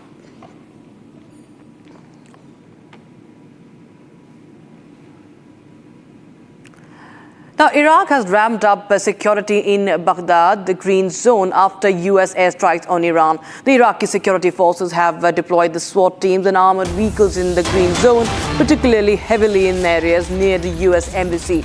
Now, temporary cordons were established around the diplomatic premises, barring access of the unauthorized personnel. So there you have the visuals coming in of the strike in Taji military base in Iraq. In Baghdad and Iran, you can clearly see that this is a huge explosion that took place. Iraq ramping up the security in Baghdad's a green zone over there, and sirens have been sounded in northern Israel as well as we speak. So the retaliation continues. Iran has struck the Taji military base in Iraq. It also struck the air base in Qatar last night as well.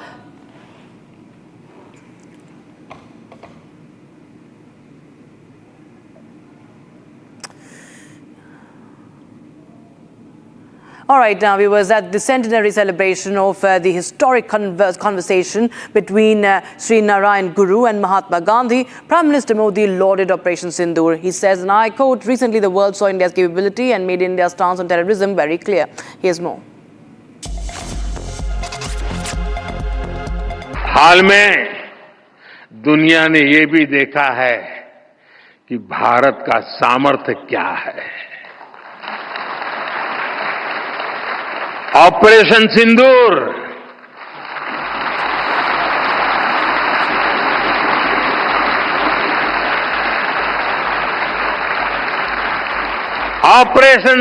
आतंकवाद के खिलाफ भारत की कठोर नीति को दुनिया के सामने एकदम स्पष्ट कर दिया है।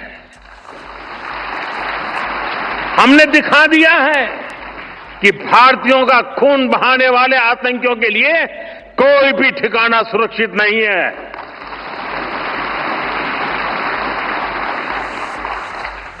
साथियों, आज का भारत देश हित में जो भी हो सकता है और जो भी सही है उसके हिसाब से कदम उठाता है।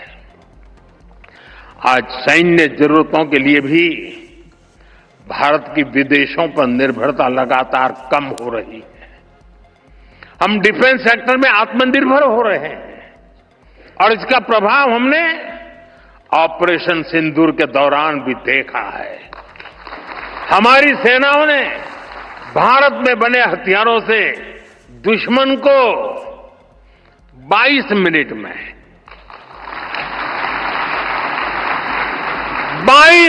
में घुटने टेकने के लिए मजबूर कर दिया। मुझे विश्वास है आने वाले समय में मेड इन इंडिया हथियारों का डंका पूरी दुनिया में बजेगा। Time for a short break, viewers, but it's a global embarrassment for Trump. We couldn't tell you how, as the truce has just collapsed. The truce deal between Israel and Iran falls apart after Trump claimed to successfully mediate.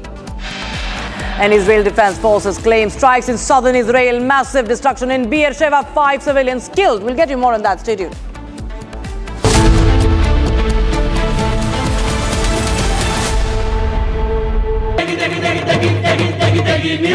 MDH की देगी मिर्च, देगी मिर्च का तड़का, अंग अंग फड़का। MDH की देगी मिर्च।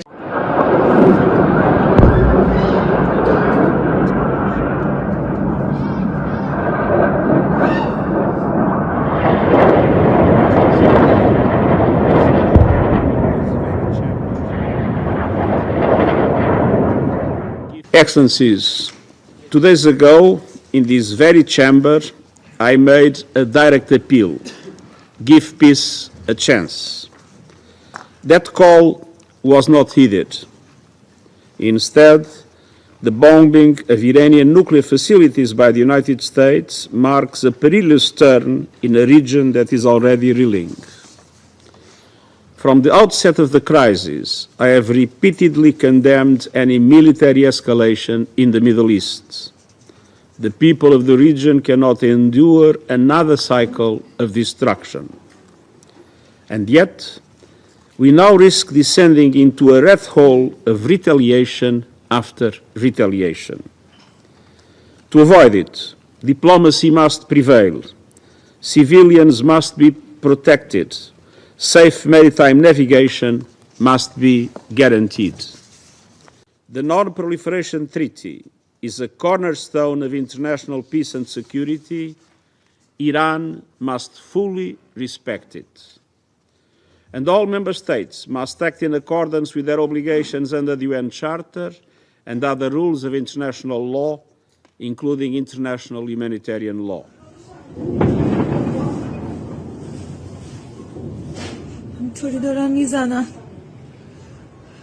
For 40 years, the Iranian government has called for death to America and death to Israel, and posed a constant menace to the peace and security of its neighbors, the United States, and the entire world. U.S. military strikes targeted nuclear facilities in Fordo, Natanz, and Isfahan, with the aim of dismantling Iran's nuclear enrichment capacity and stopping the nuclear threat posed by the world's foremost state sponsor of terror.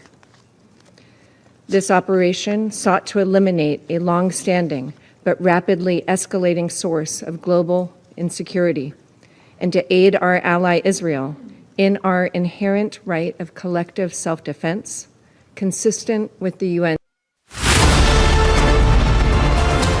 I don't just report from courtrooms on verdicts, I decode them. From breaking news to complex legal verdicts, every word is backed by law. At the Republic School of Journalism, you will learn how to report on legal issues with accuracy and speed. The RSJ Diploma, starting on the 30th of June. Apply now.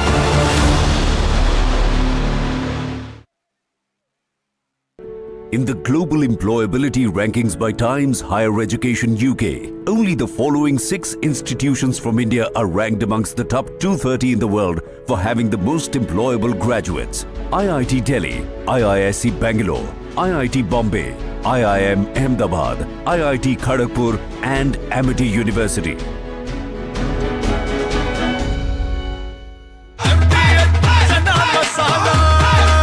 अब छोलिया हो या लोबिया, सफेद चने या काले चने, सब कुछ मजेदार बने।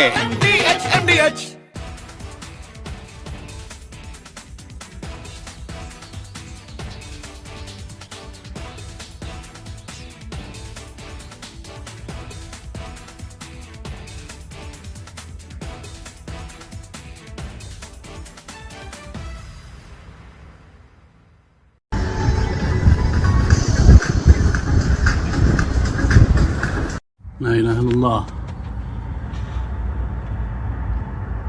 لا إله إلا الله Southwest, coming from the direction of Al-Udaid. Windows are shaking. La ilaha illallah.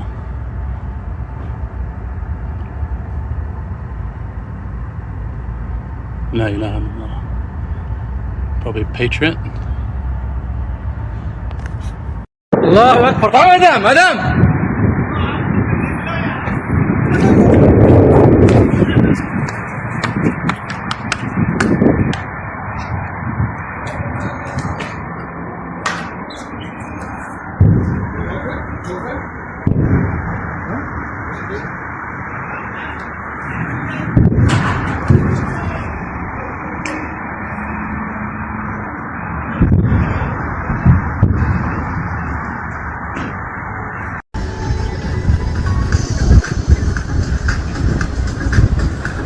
La ilaha illallah.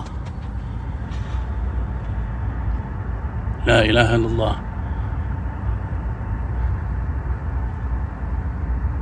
Southwest, coming from the direction of Al-Udaid. Windows are shaking. La ilaha illallah.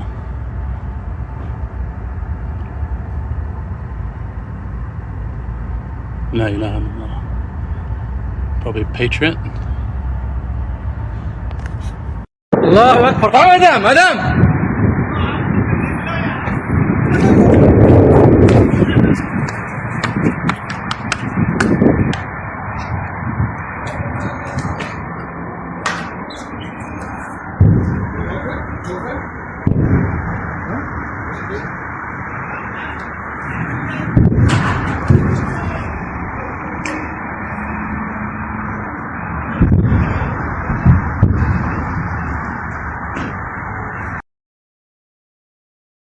विमल में गुलिस्तां की ये कुछ लजीज फरिश्ते जब साथ घुले तो जी ललचाए।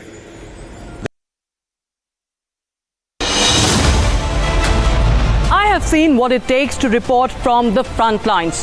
Accuracy, courage, urgency and responsibility.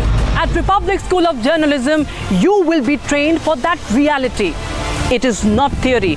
It is live learning from inside a working newsroom from day one. If you want to report the truth when it matters the most, Republic School of Journalism is where you begin. Course begins on the 30th of June. Apply now.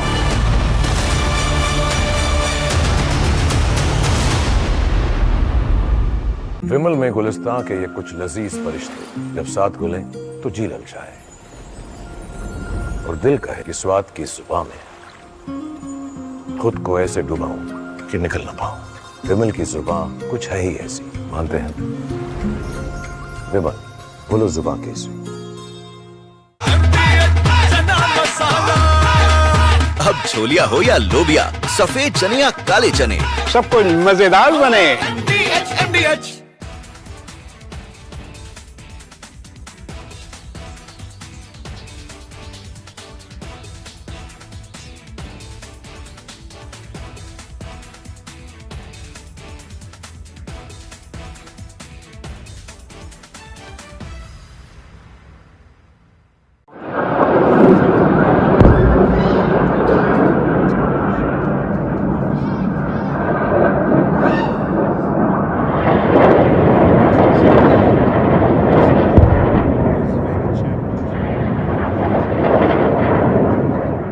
Excellencies, 2 days ago, in this very chamber, I made a direct appeal: give peace a chance.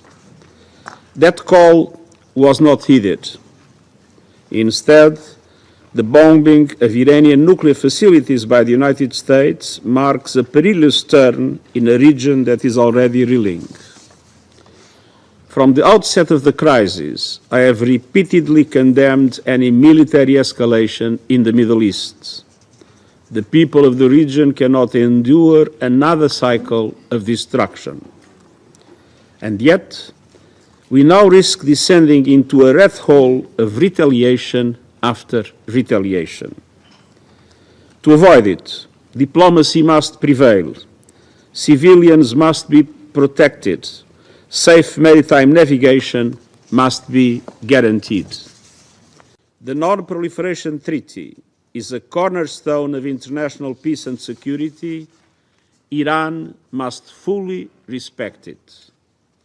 And all member states must act in accordance with their obligations under the UN Charter and other rules of international law, including international humanitarian law.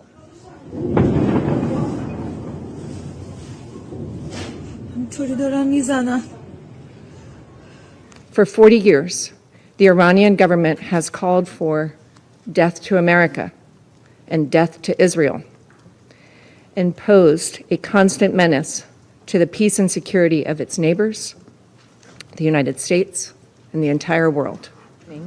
U.S. military. From Asia's largest news headquarters, setting the agenda for Bharat.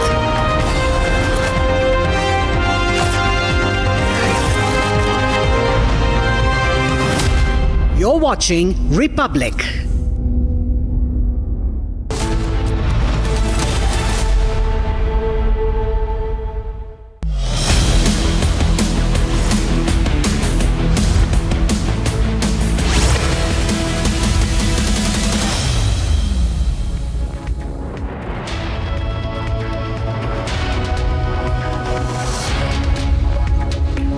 Hello and welcome. You're watching Live and Breaking at 3 p.m. I am Tanisha Avasthi. Ladies and gentlemen, the ceasefire that Donald Trump had announced unilaterally has completely collapsed. The ceasefire that Trump had announced was collapsed. Remember, just 2.5 hours its announcement, and the escalation is only intensifying. We're getting you a close watch on that with more breaking news updates on that raging conflict. But first, a quick check of the headlines.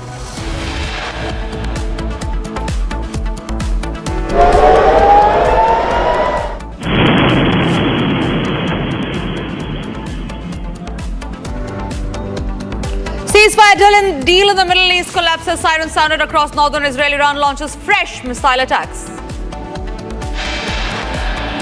Global embarrassment for Trump as truce deal between Israel and Iran falls apart after Donald Trump claimed to successfully mediate. Israel Defense Forces claim strikes in southern Israel. Massive destruction in Beersheba. 4 killed. Explosions heard at Taji military base in Iraq's Baghdad. No casualties have been reported. 10 crore legal notice against Air India after passenger claims previous injuries during travel.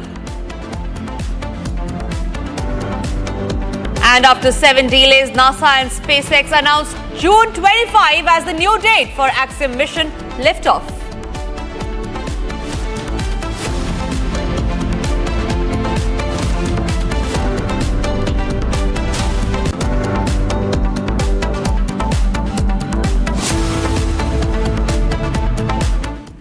Ladies and gentlemen, the conflict between Israel and Iran is only escalating, and this even after the ceasefire was announced unilaterally by the United States President Donald Trump. Now, in a fresh breaking news, Iran has issued a statement following the ceasefire. Iran's Supreme National Security Council has hailed what it calls the unity and resistance of its people, saying it shattered the enemy's core strategy. The council praised the Iranian Ahmad forces for what it described as a devastating response to Israel's aggression carried out under the direct orders of the supreme leader. So that's a big statement that's coming in where Iran has completely denied the missile strikes. Remember, they have issued a statement following the ceasefire that was announced by the United States President Donald Trump. Iran's Supreme National Security Council, we learn, has hailed what it calls the unity and resistance of its people, saying it shattered the enemy's core strategy. The council has praised the Iranian armed forces for what it describes as a devastating response to Israel's aggression carried out under the direct orders of the supreme leader. Netanyahu, remember, had earlier also issued a statement, Iran now retaliating to that, saying that Iran has been successful in hitting the core of the enemy.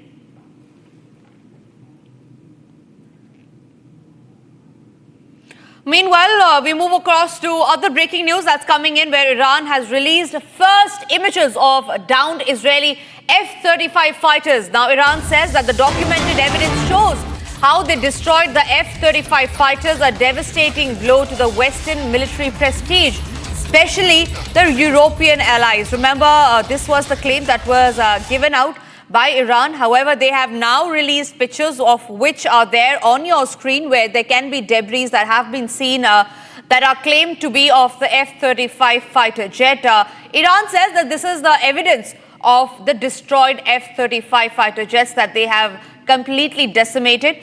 These are the first images of the downed Israeli F-35 fighter, is what Iran claims. They have also said that this documented evidence shows how the F-35 fighters were completely destroyed, and it served as a devastating blow to the Western military prestige, especially the European allies. Nick, my colleague, is joining me live from Tel Aviv. Nick, we learned that the ceasefire collapsed 2.5 hours after the Donald Trump administration had announced it. Beersheba is one of the worst hit places today, where 4 people have been killed. How is the situation on ground like? Because what we did learn a few minutes back is that there were sirens sounded in northern Israel as well. Yes, that's right. It took just 3.5 hours for Iran to fire towards the Israeli cities again. But this time it was just 2 rockets, and the Israeli defense system intercepted them, so there are no casualties. Iranians on their official TV denying that they were the ones that sent those rockets, and Israeli politicians from the right wing already saying that Iran should pay a price and Israel can't leave it at this stage of the ceasefire, and they need to respond for this violation of the ceasefire. That's why now maybe Israel will resume some attacks in Iran, but it's not clear cut, it's not sure, because the US and Donald Trump put all their prestige on this ceasefire. Trump already announced that this is a done deal. So that's why I don't think Netanyahu will want to do something to harm Trump's word. And maybe this cycle of violence will end, and probably many Israelis hope that the ceasefire will sustain and that the war with Iran is concluded. Back to you. Absolutely, Nick. Thank you very much for sharing those details with us. We will keep coming back to you when there are breaking updates on this top story. But for now, we move across to the other breaking news that's coming in. Our tensions are high in Iraq after the United States airstrikes on Iran. Now, Baghdad has ramped up security in the green zone with SWAT teams and armored vehicles that have been deployed near the U.S. Embassy. Over 500 U.S. Embassy staff have reportedly been evacuated. Now, the Iraqi Prime Minister has condemned the United States for violating Iraqi airspace and urged the UN to act. Protests have also broken out as Iraq reassesses its ties with the United States. The picture is now coming out as that the United States has been completely sidelined. Remember, Donald Trump, who claimed to have brokered the ceasefire between Israel and Iran, has seemed to have completely failed in his attempt to brokerage a peace tie between the arch rivals Israel and Iran. He claimed that on his social media post this morning that a ceasefire deal has been cracked and that both sides will not retaliate. However, neither Iran nor did Israel acknowledge it, and now we see that the ceasefire has been completely collapsed.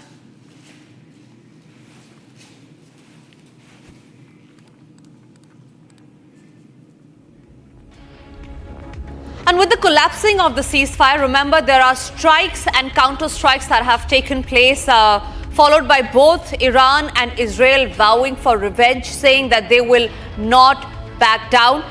We also learned that Donald Trump has said that he will talk about negotiations with Iran. However, it remains to be seen on how far will Iran take this to, on how far will Israel take this to. We also are tracking other updates on this top story. Let's have a quick check of the other stories that are making round in the Israel-Iran conflict.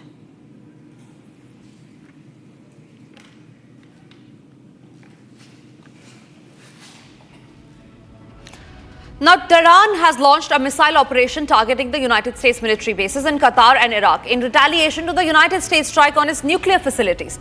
This comes merely hours after Donald Trump announced the success of a so-called ceasefire. Here is all that you need to know about this.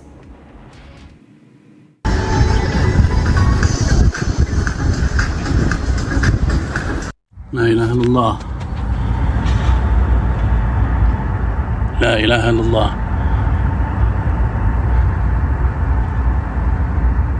Southwest, coming from the direction of Al-Udaid. Windows are shaking.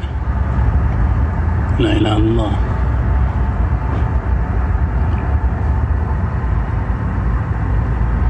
La ilaha illallah. Probably Patriot.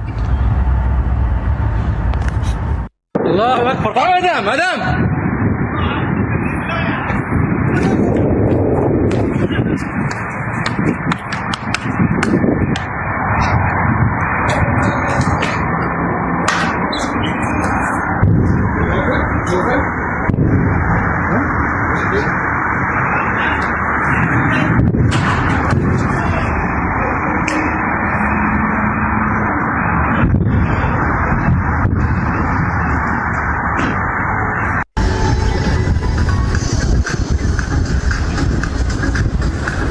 La ilaha illallah. La ilaha illallah.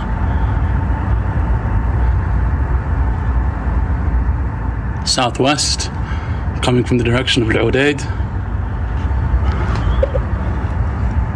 Windows are shaking. La ilaha illallah.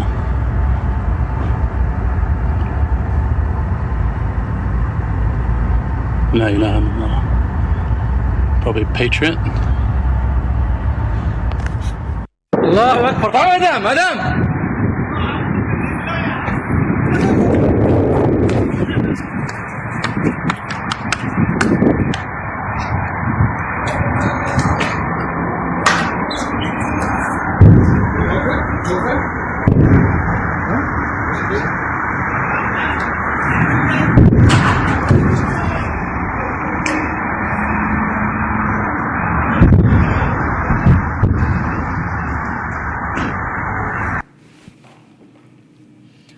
All right, we have a huge statement that's coming in from the Chief of General Staff, who has now confirmed that in response to the ceasefire violations, the Israeli Defense Force will respond with force. That's a huge statement that the IDF, the Israeli Defense Forces, have given out to Iran in regard with the collapse of the ceasefire, saying that Israel will respond to Iran with full force. Remember, it was just late last night when Iran had launched attack on United States' military bases in Qatar and Iraq as well. The Iranian Foreign Ministry had then said that they will not bow down, and in regard with the same, the Israeli Defense Force just a few seconds back have released a huge statement saying that in response to the ceasefire violations by Iran, the Israeli Defense Force will respond with full force. So nowhere does this war, the conflict, seems to have an end.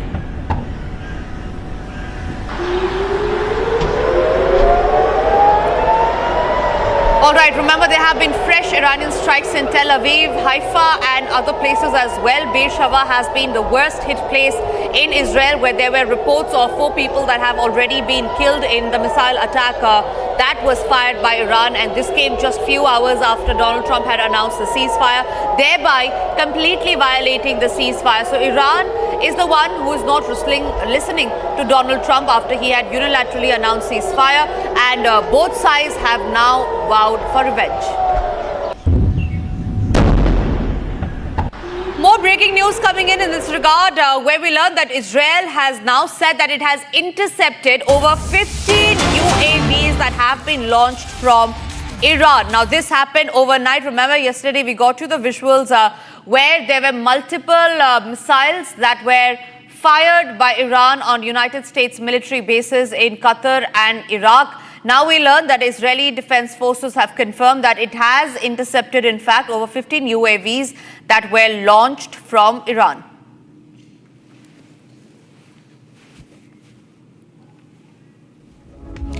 Let's also have a quick check of the other stories that are making headlines as far as the Iran-Israel conflict is concerned.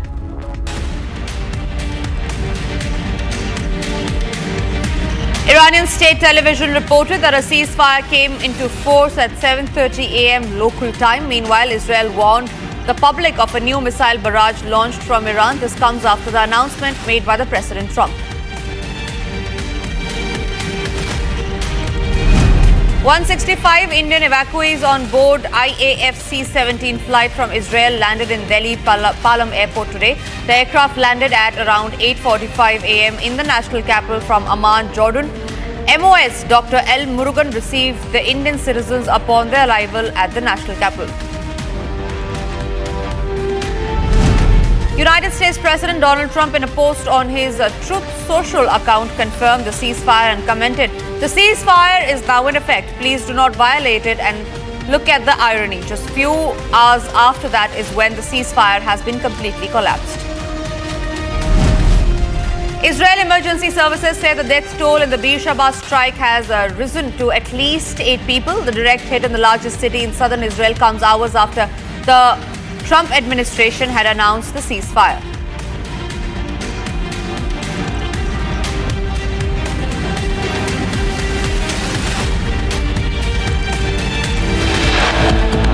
And it's time for us to slip into a short break, but after the break we'll get to the details of how Air India has been slapped with a 10 crore legal notice, and we'll tell you the reasons why. Also after the break is the new launch date for the AX4 mission, that is tomorrow. What preparations are to be done? All those details coming after a short break. A huge moment for India, where Shubhanshu Shukla will finally take off in the AX4 mission. All those details coming up right after a short break.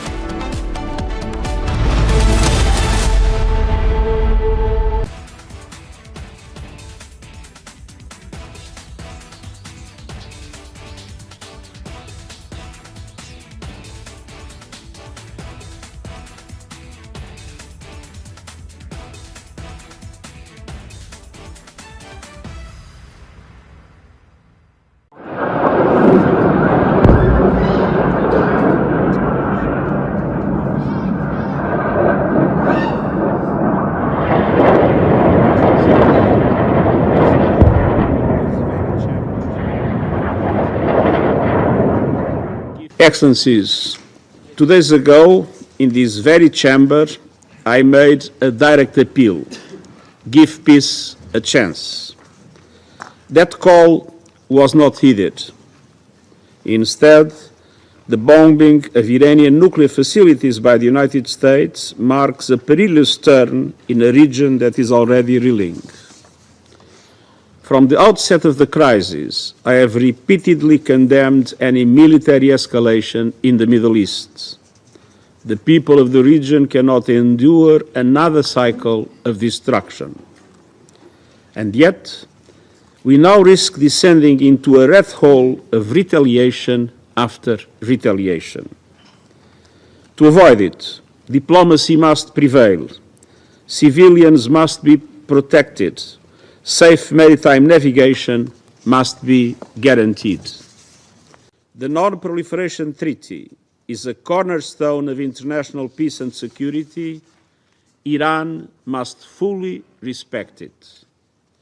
And all member states must act in accordance with their obligations under the UN Charter and other rules of international law, including international humanitarian law.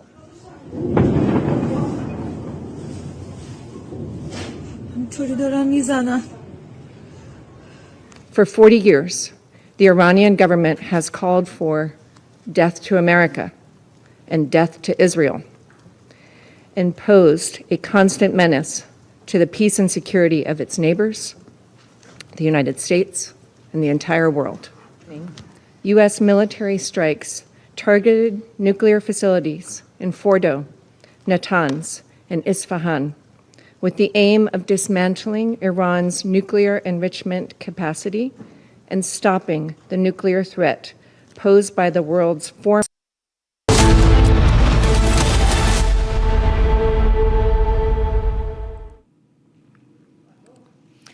Ladies and gentlemen, India is set to make history. After 7 delays, the AX-4 mission carrying Indian astronaut Shubhanshu Shukla will finally take off tomorrow, the most awaited moment for every Indian. We are getting you all the details in this report. Watch this.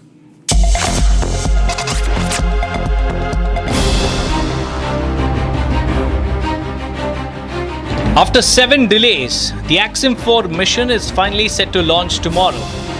It marks a new chapter in international space collaboration.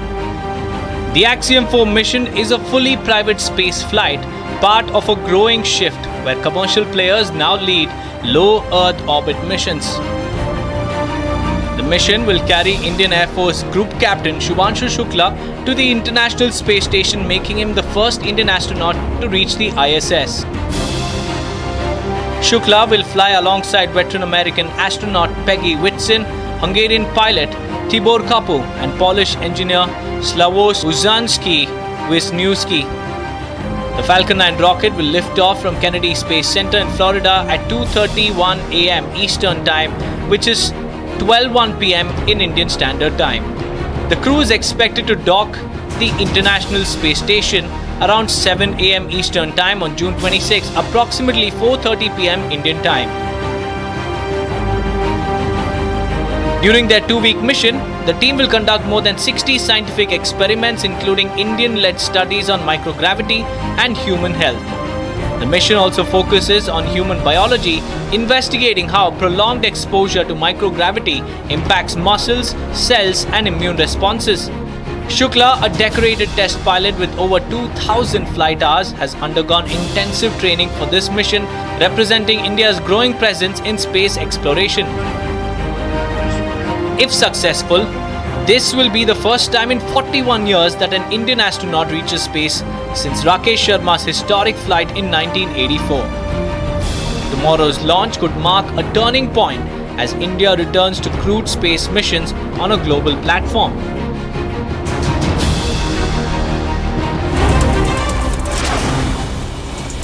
Here's a quick check of the other stories that we're tracking in Bharat in 2 minutes. The first flight with a batch of 165 Indian nationals evacuated from Israel landed in the national capital today. The MEA official spokesperson Randeep Jaiswal stated that the Israel leg of Operation Sindhu began yesterday and the first group of Indian nationals from Jordan will be arriving in India today. The evacuees were received by MOS Pratibha At the airport, one Indian national shared that the situation in Israel is not good. He said he could hear sirens while he was living and seeing the missiles in the sky. He thanked the Indian embassy for bringing him home.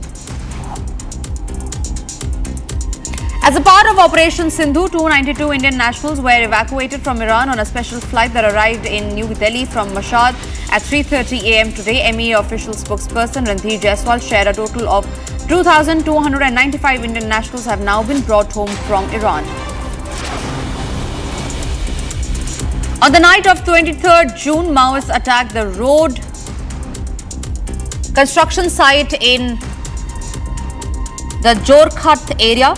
We learned that this was at the Hazaribagh district. At around 30 to 35 armed people were there on the spot, and the security forces have foiled the event.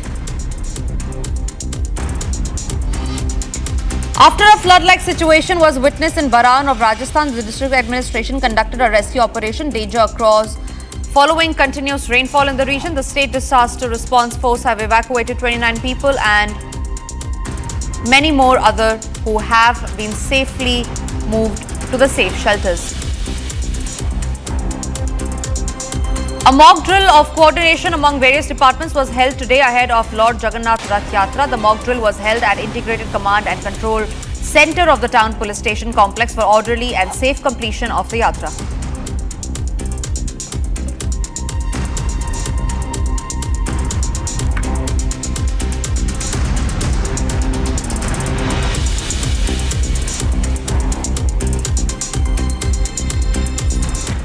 Maharashtra Chief Minister Devendra Fadnavis has chaired a key meeting on the three-language policy. Here are all the details that you need to know about the key meeting that was chaired by the Maharashtra Chief Minister Devendra Fadnavis just today.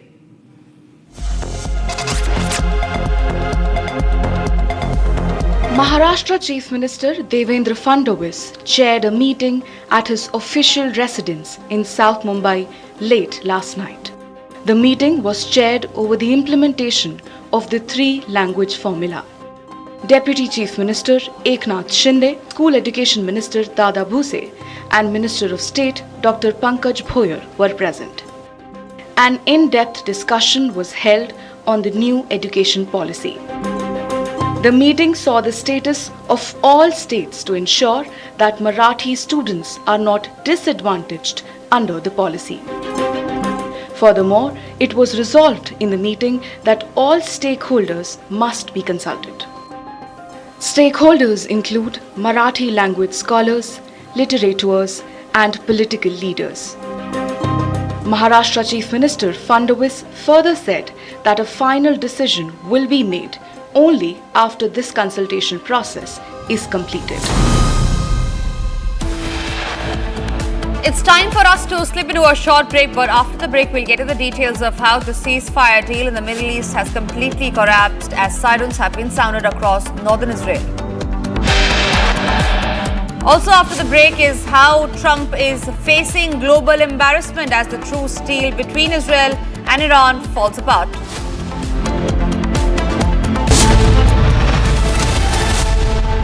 In the global employability rankings by Times Higher Education UK, only the following 6 institutions from India are ranked amongst the top 230 in the world for having the most employable graduates. IIT Delhi, IISc Bangalore, IIT Bombay, IIM Ahmedabad, IIT Kharagpur and Amity University. MDH की हल्दी मिर्ची धनिया करे कमाल, ये रंग दे, ये खुशबू दे, ये तीखा, ये कम पड़े, क्या निराला MDH masala.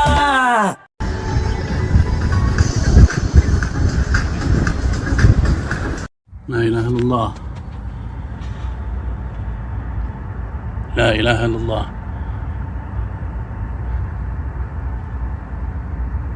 Southwest, coming from the direction of Al-Udaid. Windows are shaking. La ilaha illallah.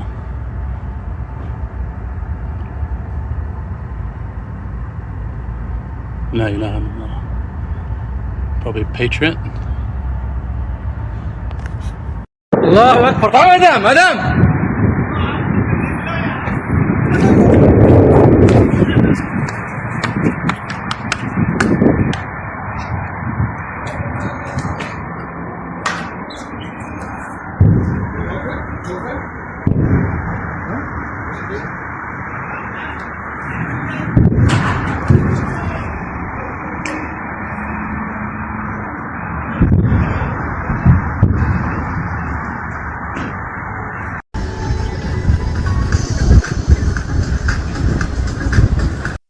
It's just my connection with the world is entirely, purely with the sound only. Because through sound, I can't manipulate. I only communicate through sound, through music. You see, I was never good in my school. I was not good in mathematics. But in my music, I was using mathematics. All that this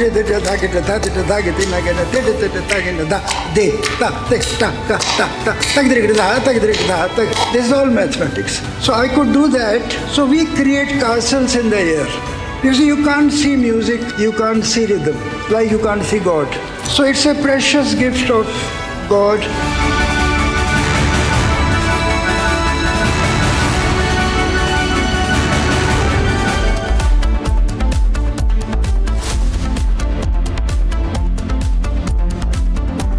आधे bowl दही में 4 चम्मच MDH चटनी पुदीना मसाला डाला, stir करो, पुदीना चटनी तैयार। MDH चटनी पुदीना मसाला।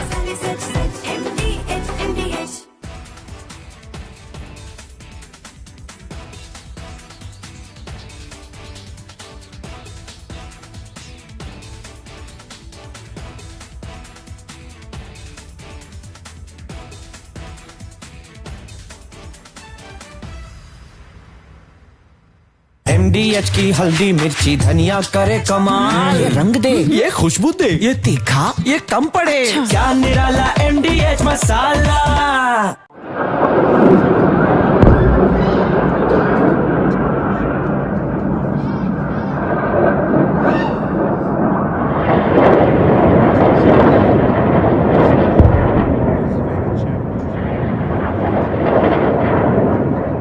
Excellencies, 2 days ago, in this very chamber, I made a direct appeal: give peace a chance.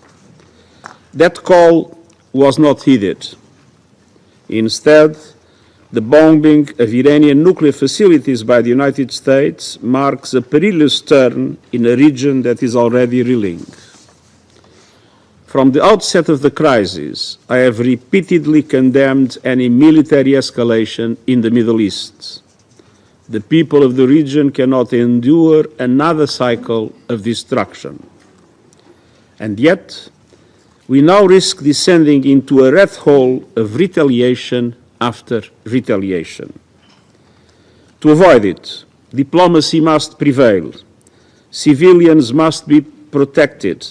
Safe maritime navigation must be guaranteed. The Non-Proliferation Treaty is a cornerstone of international peace and security. Iran must fully respect it. And all member states must act in accordance with their obligations under the UN Charter and other rules of international law, including international humanitarian law.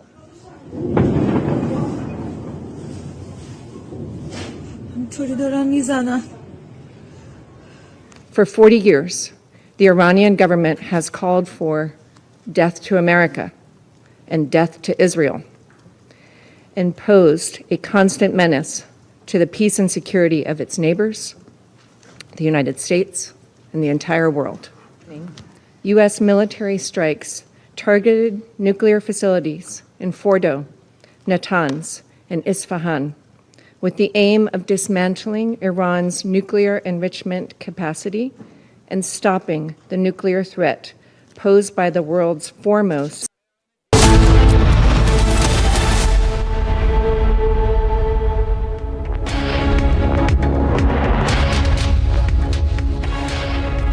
Very good afternoon, viewers. You're watching Live and Breaking. I'm Arnab with you. Republic TV is tracking minute-by-minute developments from West Asia as the ceasefire has been short-lived. It has collapsed. We'll get you all the latest updates and the reactions coming in. But first, the headlines.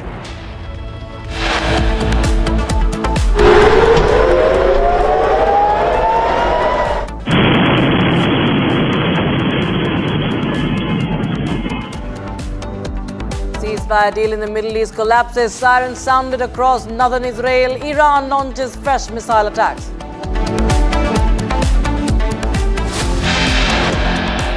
Global embarrassment for Trump as truce deal between Israel and Iran falls apart after Trump claims to successfully mediate.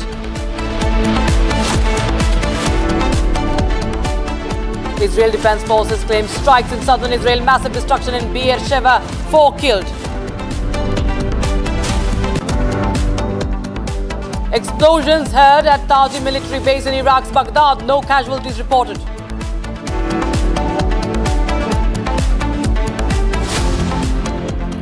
₹10 crore legal notice against, repeat 10 crore legal notice against Air India after a passenger claims grievous injuries during travel. After 7 delays, NASA and SpaceX announced 25th of June, that is tomorrow, as the new date for Axiom mission liftoff. All eyes on Indian astronaut Group Captain Shubhanshu Shukla's.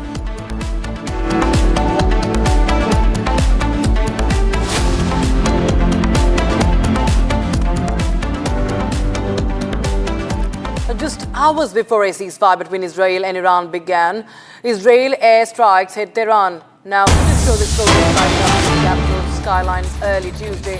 Ceasefire brokered by US President Donald Trump was meant to hold a 12-day war, but the truce faltered almost immediately, with both sides trading fresh fire. Israel accused Iran of violating the agreement, while Tehran denied launching missiles. Sirens rang out in northern Israel as tensions spiked once again. So there you have Tehran hitting just hours before the ceasefire was announced. But even the ceasefire has been short-lived. And in fact, Iran goes on to claim that F-35... But of course, there is no means to verify it yet. It's only Iran who itself has... release that image. But what's more important is that the ceasefire, which Trump has claimed he has been successfully mediating, has been very, very short-lived.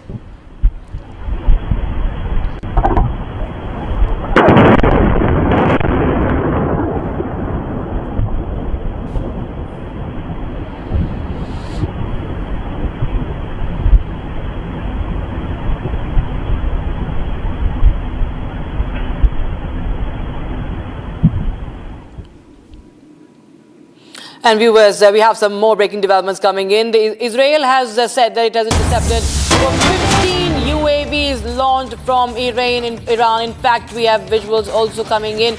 IDF says, and it also has shown it's one of the video how there you have how one of the drone was intercepted there. 15 UAVs launched from Iran. And remember, this is all coming right after the ceasefire was announced by Donald Trump. And you see the UAVs now being launched as per Israel from Iran.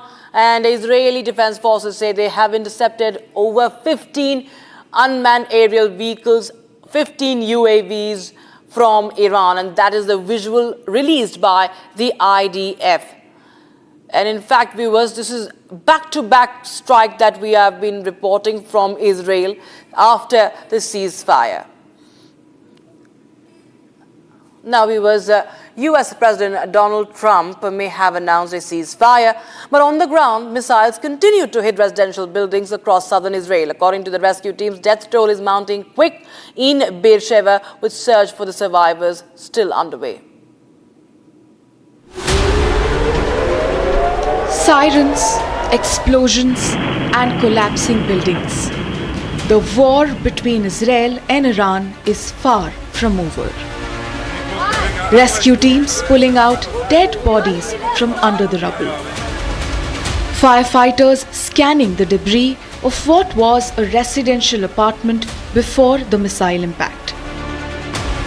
Iranian missiles shook the streets of Tel Aviv today as the fragile hopes of peace crumbled under fresh missile fire. US President Donald Trump announced a complete and total ceasefire between Israel and Iran after Iran's limited missile strike on a US military base in Qatar late Monday. But the reality on the ground tells a different story. Iran's foreign minister had set a clear deadline at 4 a.m. local Tehran time.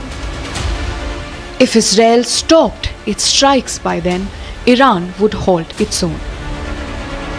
But even an hour after that deadline passed, the missiles kept coming. Israel's military sounded urgent warnings, confirming new missile launches from Iran. In the skies over Jerusalem, Israeli missile defense systems were seen intercepting incoming threats. Soon after, Israel's Home Front Command issued another nationwide alert, warning that yet another barrage from Iran was on its way. Trump, posting on his Truth Social account, said the ceasefire would officially begin around midnight Eastern Time today. He called it an official end to the war. But on the ground, the war was far from over. Israel's paramedic service, Magen David Adom, confirmed that 3 people were critically injured after an Iranian missile struck a residential area. A 7-story building in southern Israel's Beersheba suffered a direct hit. The entire face of the building was blown apart. Rescue workers rushed to the scene. Israeli firefighters confirmed they retrieved 4 bodies from the rubble and were searching for more survivors. For nearly 2 hours this morning, waves of Iranian missiles forced Israelis across the country to seek shelter as sirens blared and explosions echoed. The launches came after Tehran's deadline, testing the very core of the ceasefire agreement. Trump's ceasefire plan, announced just hours earlier, has now been accepted by Israel. With missiles still flying and lives still at risk, peace remains a distant promise. And we have a former IDF Major Dan Pfefferman joining us on the broadcast for more. Dan, well, we see that there was a ceasefire that was announced by Donald Trump, but it is so short-lived that strikes continue. In fact, Iran is also hitting on civilian areas. What is the latest that you are getting to learn? Yes, we went to sleep with a very cautious optimism at 1 a.m., 2 a.m. for us here in Israel, that a ceasefire announcement had been reached and that it was essentially going into effect in the morning, at 7 in the morning Israel time. At 5 in the morning, we were awakened with barrage after barrage of Iranian missiles that kept us in the bomb shelters until a little bit after 7 a.m. And then we saw, of course, the tragic news that in Beersheba, civilian residential building was hit, and at least 4 people were murdered in that strike. I have to say, all of the strikes by Iran throughout this entire period have been on civilian areas, residential buildings, and all of the people killed in Israel. Now we're talking about around 30 people who have been killed in Israel by the Iranian strikes are all civilians. So it's not really clear to us what's happening. Did Iran accept the ceasefire? We haven't seen any official statement from Iran. Only kind of an ambiguous statement by Foreign Minister Arakshi that calm will be met with calm, sort of a statement, but no direct acceptance of Trump's ceasefire offer. And Israel, of course, even prior to this, had announced and had told different reporters that it had essentially finished its campaign and was ready to enter into a ceasefire as well. So it's just really not clear what's going on. And this morning was a very brutal morning for us here in Israel. Absolutely, but we see that the warnings continue to come in from Iran. The Supreme Security Council also continues to threaten and talk about, that they will keep their finger on the trigger for any case of aggression. In fact, that is what we are breaking also right now as we speak. But Dan, I want to understand from you, because that, Iran is continuing with its warning. The war of words is also coming in. But what really is the option as of now, as on the Israeli part? Well, Israel right now, and Defense Minister Katz announced immediately after that we're going to have to respond to this, as did the IDF Chief of Staff General Zamir. Israel is going to have to respond to this. And again, what do those responses mean? Does it mean taking out regime officials? Does it mean taking out now kind of shifting from nuclear and ballistic missile installations to more regime targets? What Israel will not do which is exactly what the Iranians have been doing, is target civilians, because we have absolutely no intention of ever hurting Iranian civilians or any civilians in this area.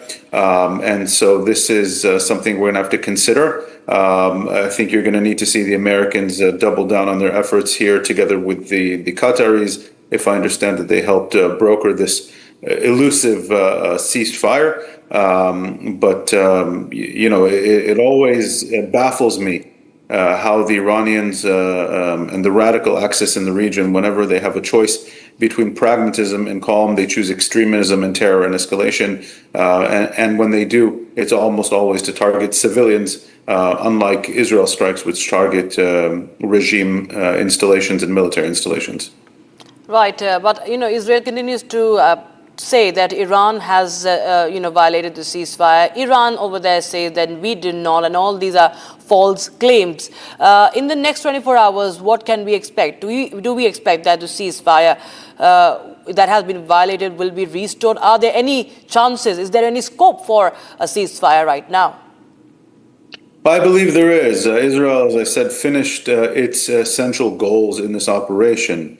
The goals were to cause a significant delay, a significant setback to the nuclear missile program, to the ballistic missile programs. And that was the very stated goal of Israel's strikes and of the U.S. joining those strikes. So once Israel finished those, the Israeli government, the Israeli military is ready to wrap things up. And so you have now one side of this conflict that is ready to wrap things up. The Iranian side, of course, from its perspective, its airspace, its sovereignty were violated. The crown jewel of its entire scientific and domestic achievement, something that it's funneled anywhere between $500 billion to $1 trillion over the last 30 years, has been destroyed overnight. Iran's hubris has come back to bite it. And the question is will Iran be a pragmatic, radical actor and live to fight another day? And is this just sort of a parting shot before the ceasefire takes place, right, to show that they save face? Or will they completely reject the ceasefire? Will they try to launch all-out attacks on Israel? And then you will see kind of going back to a more significant escalation, because this time Israel will target not just the nuclear and ballistic missile programs, but it will have to go after the regime itself. Right. So it waits to be seen. All right, Dan Pfefferman, thank you so much again joining us with your insights on that development coming in from West Asia viewers. And as we speak, we have some more updates coming in, as we're telling you that the Iranian Supreme Security Council has threatened that, and I quote here, "We will keep our finger on the trigger for any case of aggression," unquote. So this is the update from Iran. Iran says that it will continue to, it will retaliate if there is any aggression. So you see these statements coming in, viewers. These statements are incessant from Iran or Israel. Iran, in fact, trying to issue such warnings time and again. We had last night even Khamenei tweeting about that a photograph of the American flag without even naming United States. It had the American flag burning in that image that he tweeted. And what followed were more Iranian strikes, and then we saw the ceasefire being announced, which has been short-lived. And now Iran again says that finger on the trigger for any future strikes. So this is the Iranian security body that has issued this warning as the ceasefire collapsed.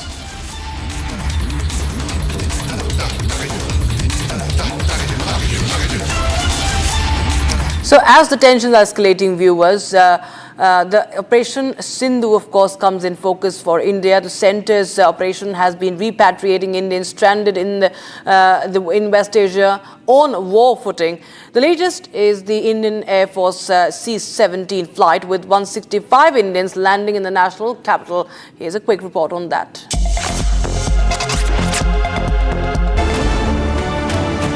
Operation Sindhu has come as a major relief for all the Indians stranded in the conflict zone. Tuesday morning, an Indian Air Force C-17 aircraft carrying 165 Indians from Israel landed in Delhi's Palam Airport. The flight landed at 8:45 a.m. after they were evacuated from Jordan. The passengers were welcomed at the airport by Union Minister L. Murugan and other Indian Air Force officers. Today the second aircraft from Israel came here. Almost 165 passengers are landed here. We welcome to them. And these 165 passengers from various 22 states, they are all students and various work they are doing. Our government's priority, our Prime Minister Shri Narendra Modi's priority is to that wherever the war situation is there, or our Indians and our Indian diaspora peoples are struck, to evacuate. Our priority, our Prime Minister's priority to evacuate them to safely to our nation. Speaking to the media, the Indian nationals who were brought back thanked the central government for ensuring their safety during such uncertain times. All over Israel में तो उतनी अच्छी नहीं थी because हम देख रहे थे, but at my place it was much safer. वहाँ पे सायरन्स सुनने को मिले थे बट जो भी था वो इंटरसेप्शन हो रहा था. Some of the passengers also expressed happiness over their evacuation experience. The conflict between Israel and Iran began on June 13th when the former launched a massive airstrike on Iranian military and the nuclear sites, codenamed as Operation Rising Lion.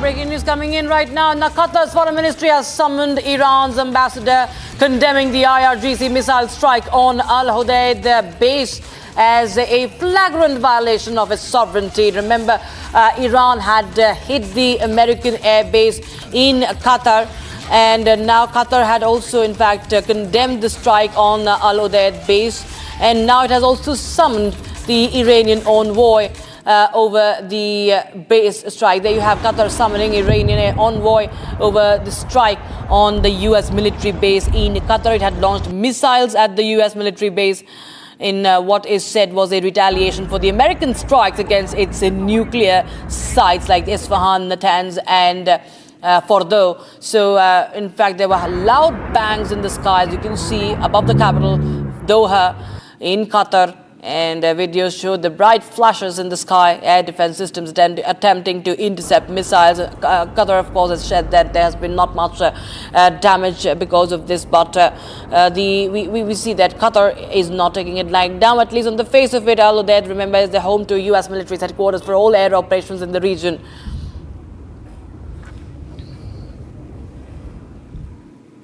Now, Tehran launched a missile operation targeting the US military bases in Qatar and Iraq as well. This is in retaliation to US strikes on its nuclear facilities, and this was merely just hours before Trump announced the success of a so-called ceasefire deal. Here's more.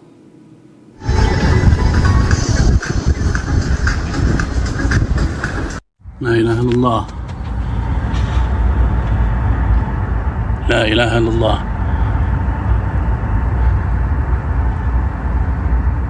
Southwest, coming from the direction of Al-Udeid. Windows are shaking. La ilaha illallah.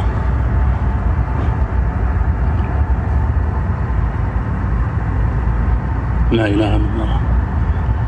Probably Patriot. Allahu Akbar. Madam.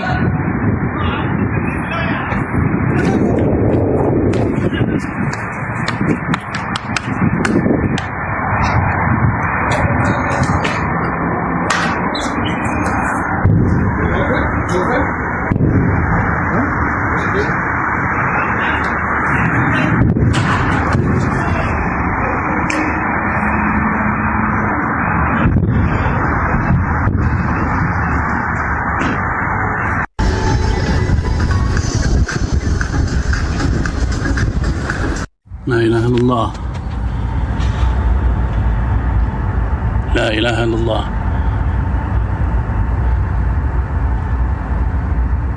Southwest, coming from the direction of Al-Udeid. Windows are shaking. La ilaha illallah.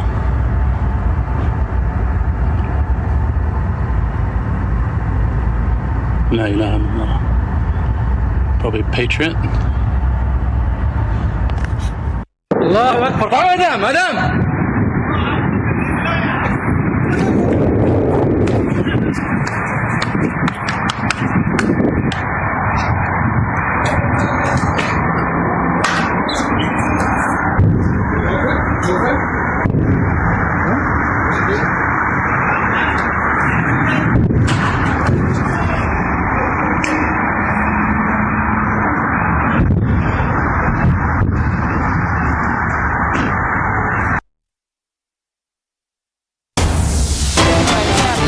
statement now coming in from the Chief of General Staff, who has now confirmed that in response to the ceasefire violations, the IDF will respond with force. So IDF continues to reiterate that Israel will respond to Iran with full force. So both the nations continue to warn each other.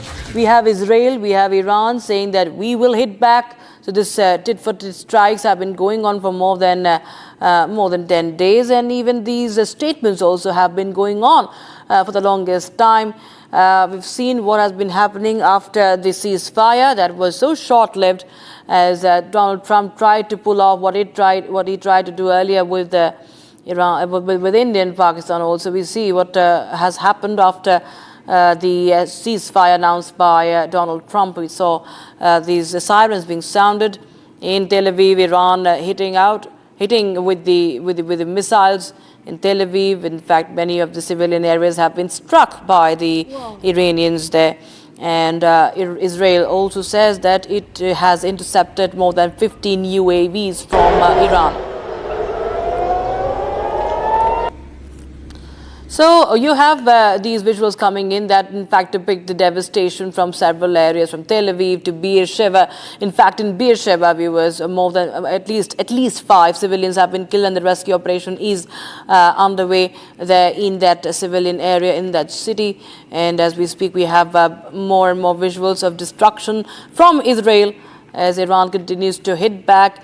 Israel also has said that we will, strike back. We will not hold back if Iran tries to if there's any misadventure from Iran. So with that, we will continue with more updates. But right now, it's time for a short break. We'll tell you the latest coming in from the turbulence in the aviation sector. Now, in the latest, we have that there's a 10 crore rupee legal notice against Air India after a passenger claims grievous injuries during travel. And after 7 delays, finally we have the new date, 25th of June, tomorrow. NASA and SpaceX's Axiom mission liftoff. All eyes on Indian astronaut Group Captain Shubhanshu Shukla, making history.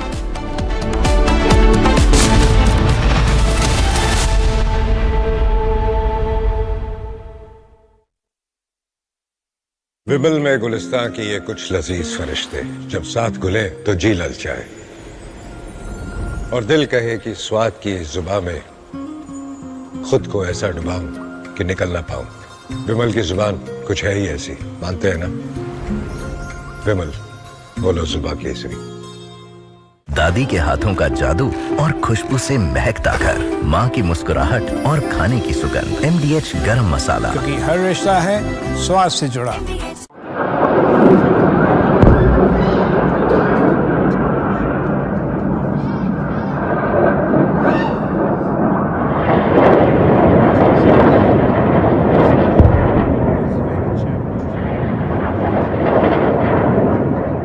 Excellencies, 2 days ago, in this very chamber, I made a direct appeal: give peace a chance. That call was not heeded. Instead, the bombing of Iranian nuclear facilities by the United States marks a perilous turn in a region that is already reeling. From the outset of the crisis, I have repeatedly condemned any military escalation in the Middle East. The people of the region cannot endure another cycle of destruction. And yet, we now risk descending into a rat hole of retaliation after retaliation. To avoid it, diplomacy must prevail. Civilians must be protected. Safe maritime navigation must be guaranteed. The Non-Proliferation Treaty is a cornerstone of international peace and security. Iran must fully respect it. And all member states must act in accordance with their obligations under the UN Charter and other rules of international law, including international humanitarian law.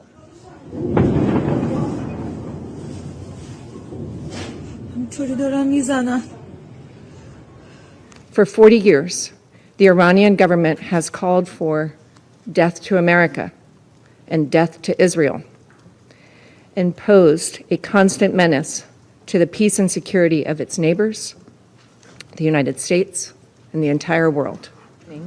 U.S. military strikes targeted nuclear facilities in Fordo, Natanz, and Isfahan with the aim of dismantling Iran's nuclear enrichment capacity and stopping the nuclear threat posed by the world's foremost state sponsor of terror.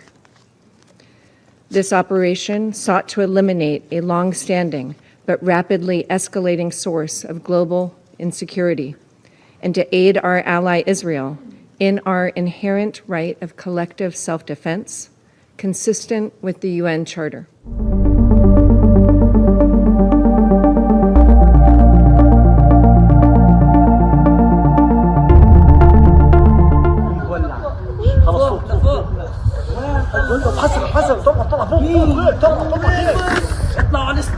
مليان 安理会对维护国际和平与安全负有首要责任，面对重大危机不能无所作为。俄罗斯、中国、巴基斯坦已经提出一项安理会决议草案，呼吁立即无条件停火，保护平民，遵守国际法，开展对话谈判。我们期待安理会成员展现责任担当，共同支持该决议草案，推动安理会为维护国际和平与安全履责尽职。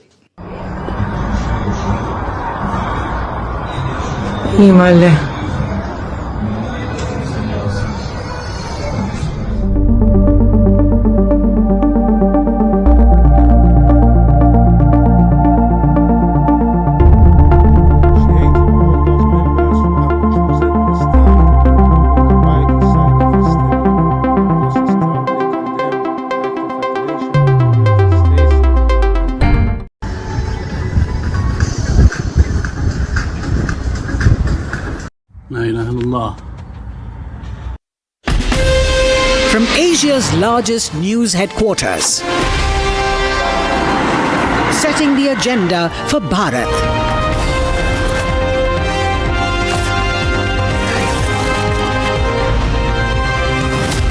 You're watching Republic.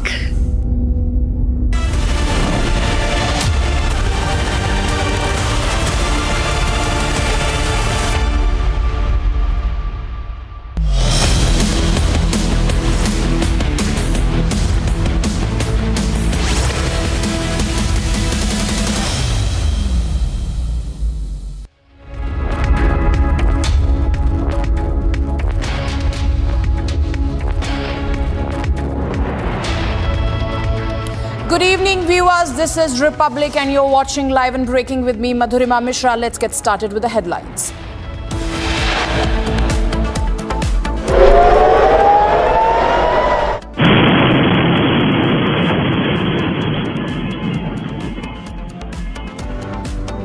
Ceasefire deal in Middle East collapses. Sirens sounded across northern Israel. Iran launches fresh missile attacks. Global embarrassment for Trump as truce deal between Iran and Israel falls apart after Trump claimed to successfully mediate. Devastation and chaos in Beersheba after Iranian strikes, at least 5 Israeli civilians killed. Iran denies missile strikes towards Israel, says Israel must accept its defeat and stop the aggression. Explosion heard at Taji military base in Iraq's Baghdad. No casualties reported. After 7-time delay, NASA and SpaceX announced June 25th as the new date for Axiom mission liftoff.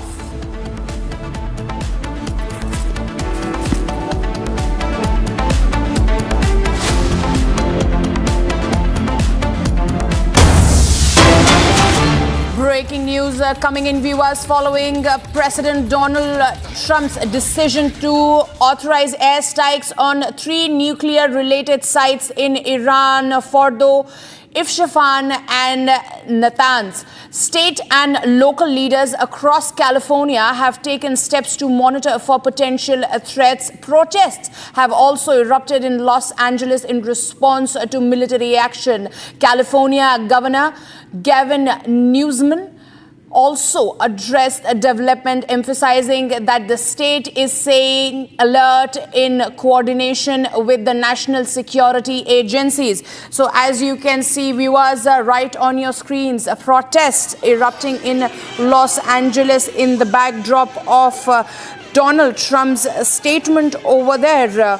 And as you can see, that people have poured out on the street expressing their concern in this connection. Remember viewers, California Governor Gavin Newsom has addressed development, emphasizing that the state is staying alert in coordination with national security agencies.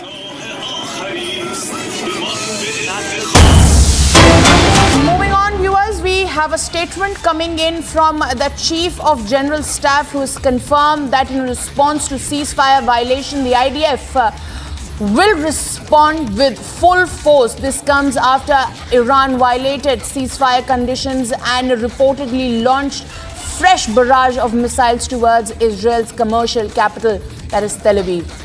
So now the IDF has made it abundantly clear that there is going to be a strong response to what Iran is doing. There's going to be a massive reaction to Iran's action. That has been made abundantly clear by the IDF chief. They're saying that there was a ceasefire, but Iran did not abide by it. And now they must be ready for any response that comes from the side of Israel.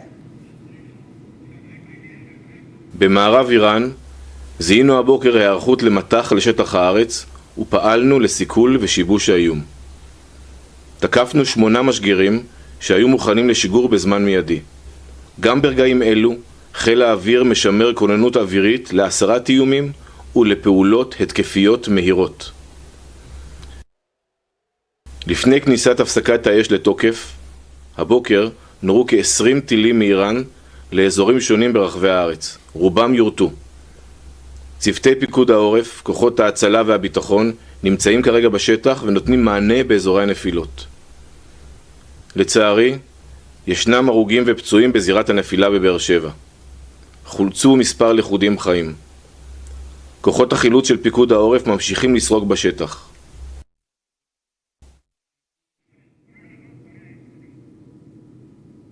Well, joining me live on this broadcast is my colleague Nick, who's reporting from Tel Aviv. Nick, what is the situation on the ground right now? Because IDF has made it abundantly clear that they are going to respond to Iran violating the ceasefire. Where do we go from here on? It looks like Israel determined to respond, and also some officials telling to the Israeli media that the U.S. is backing Israel in their determination to respond to this violation of the ceasefire by Iran. But yet, I believe, this is my assumption, that Israel, even if will respond, it will be not too much of a response in order not to collapse the ceasefire, because Israel wants to conclude this war and they don't want it to continue. That's why maybe just Israel needs to show to the world and to the Middle East that they are doing something, because in the past we saw how it led from not responding to more and more barrages of rockets. Israel has a lot of experience with that when other terror organizations or countries trying to see what are the red lines of Israel, and that's why now Israel needs to show the red lines that they will not accept any more barrages of rockets towards Israeli cities. Back to you. Absolutely, Nick. Thank you for speaking to us, Nick, and for giving that update to our viewers. Moving on, viewers, Iran has released images, it says, and shows, these images shows the wreckage of multiple downer F-35 jets likely Israeli ADR variants over there and has claimed to have been destroyed during the retaliatory missile strike against Israeli military facilities. So those are the visuals over there, viewers, of the downed F-35, and the visuals, the video has been issued by the Iranian facilities. Joining us live on this broadcast is Mr. Benjamin, who's joining Benny Benjamin. He's a defense expert joining us live from Israel. Thank you for speaking to us, sir. Now, where there was talks of ceasefire, Israel has made it clear that there's a complete collapse of it. Iran did not abide by it. Iran says that they did not violate the ceasefire. Where do you see this escalation going forward from here on? Because Israel has made it clear that Tehran should be ready to tremble. As per my opinion, Iran is behaving like his proxies, where they don't have, till the last day they will throw a last one and they will say, oh, we win the war. We are not interested in that. Iran must behave like a big country and respected country. Otherwise, we know how to answer them. It's very simple. It can't be. You're asking for ceasefire. We are giving you the ceasefire, and suddenly you're sending drones and missiles to Israel. This is not possible. What, you're playing games with us? And we are very trained people. If the IDF says we must be in the shelters, we are in shelters. So, you know what? They want to have casualties. I know the unnecessary people killed today in the morning after the ceasefire. And if they will not control themselves, we are having our planes on them all the time, and we will not have any problems to shoot them. Absolutely. Mr. Benjamin, stay with us. We are getting some breaking news. Just stay with us. I'll come to you in a couple of seconds. Viewers, we're getting more breaking news as Qatar has formally now addressed the United Nations, sending a letter to Secretary General over there, and has also spoken about the missile attack by Iran's Revolutionary Guard Corps on the Al Udeid air base over there in Qatar, condemned the attack as dangerous, escalation and violation of its sovereignty and territorial integrity. So Qatar has raised voice, viewers, where they have approached the United Nations and has said that the attack that took place on their air base yesterday is a violation of their territorial integrity. Let me go back to our guest, Mr. Benjamin over there. Sir, we are seeing as to how these countries who were condemning Israel now are also condemning the attack that had come from Iran. Where do you think the geopolitics equation moving from here on? I'm really, sometimes you say, I have a smile in my heart. And this is the thing happening with Qatar. This is all well planned, to satisfy the Iranians. We shot it, American bases. All this is, we have been in that movie so many times, also in Hollywood and also in Bollywood. So all this, I don't believe, they must be really, as I said in the beginning, they must be a country with their respect. And if they don't have it, go on, no problem. We are a small country, but we know how to fight. And if they want ceasefire, we want ceasefire because we don't want wars. We are fed up of wars. We have enough wars.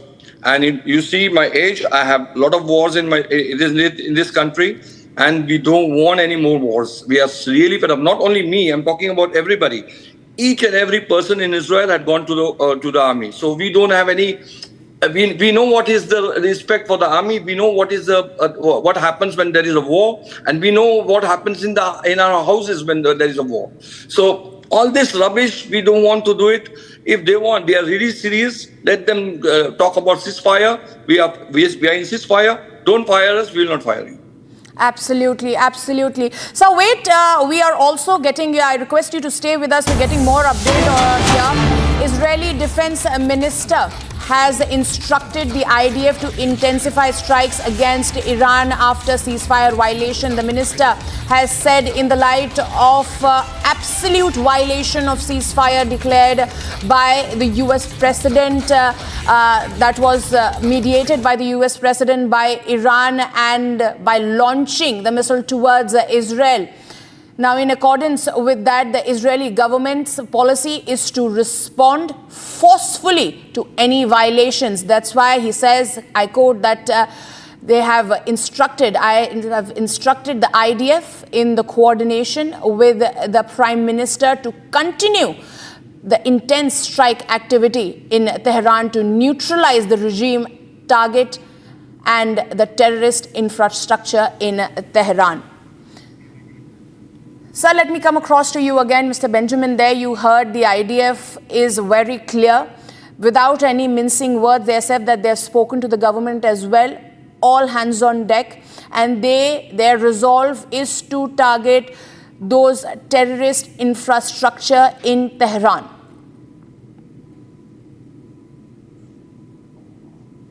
I'm on the news, and yes, our defense minister said that we are doing ABC. But I don't think that they will try once again to talk about ceasefire before they do any attack, because attack to attack will not finish it. And I'm so sure that Israel will take a very deep breath and wait and try to do the ceasefire. Absolutely, sir. Sir, my last question to you here is that where Donald Trump had really tried to mediate a ceasefire, he's made that attempt previously with multiple countries but has failed miserably a lot of times. Once again, where he goes on to tweet that you'll have to listen to me, I'm the United States of America's president over there. How do you see this moving forward? Because clearly nobody is listening to Donald Trump.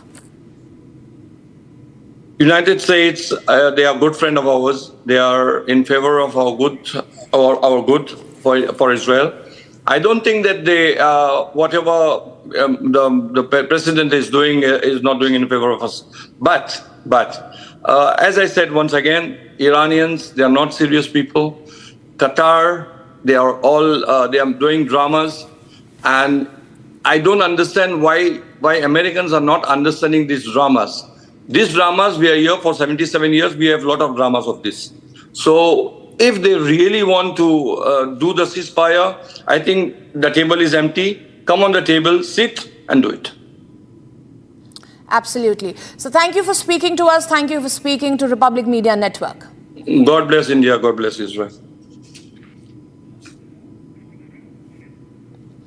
Well, moving on, viewers, let's get you the gist of what's really happening amidst this escalation between Iran and Israel.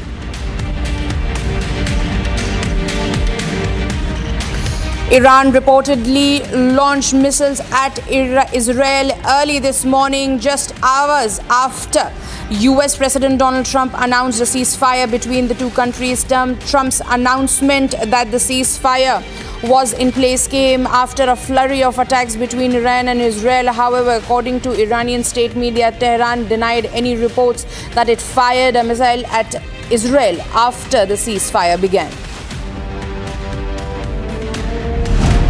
After Iran's attack on Israel's Beersheba this morning, 4 bodies have been recovered so far. The direct hit in the largest city of southern Israel comes just days after the city's hospital sustained significant damage in a missile strike. The search and rescue team said they retrieved 4 bodies from one of the buildings in Beersheba and were searching for more survivors trapped under the rubble. Tensions arise in Iraq after Saturday's US strikes on Iranian nuclear facilities, with Baghdad intensifying security measures in a green zone and a mass evacuation of US embassy personnel underway. The Iraqi security forces have deployed SWAT teams and armored vehicles in the green zone, particularly heavily in areas near US embassy. Temporary cordons were also established around the diplomatic premises, barring access of unauthorized personnel. The Director General of International Atomic Agency, Rafael Grossi, has asked for Iran to resume cooperation with the agency. He has reportedly written to Iran's Foreign Minister Abbas Araghchi to propose a meeting which could lead to a diplomatic solution long-standing controversy over Tehran's nuclear program.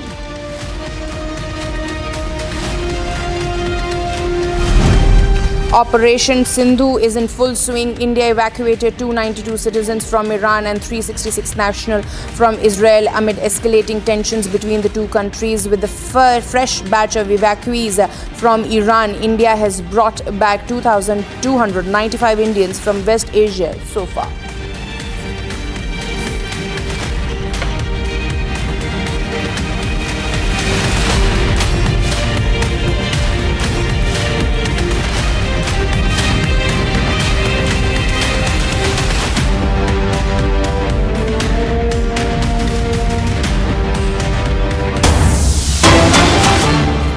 Breaking news coming in, viewers. Donald Trump, US President Donald Trump's first statement says Iran will never rebuild its nuclear program. Trump says Israel and Iran both violated the ceasefire.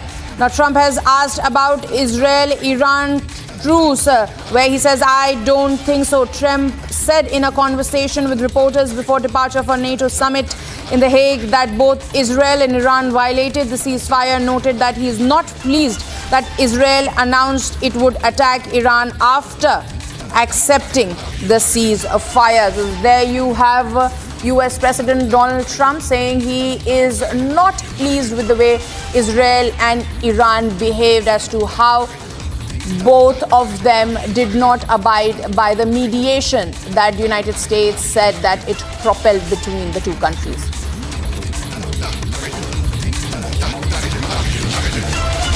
This is the statement coming in from US President Donald Trump, and this is a very big statement coming in, viewers, because just a couple of hours after it was announced that there's going to be ceasefire between the two countries, we saw a barrage of missiles that were launched from the side of Iran towards southern Israel. There were sirens blazing all around southern Israel. There was an attack as well in the residential areas, which also claimed 5 civilian lives, to which the IDF chief had given a very strong statement that Tehran should be ready, and it should be ready to tremble, because they have spoken to their political top rung as well and are ready to attack. And now Trump's first statement, he is saying both Iran and Israel have violated the ceasefire. He is not pleased.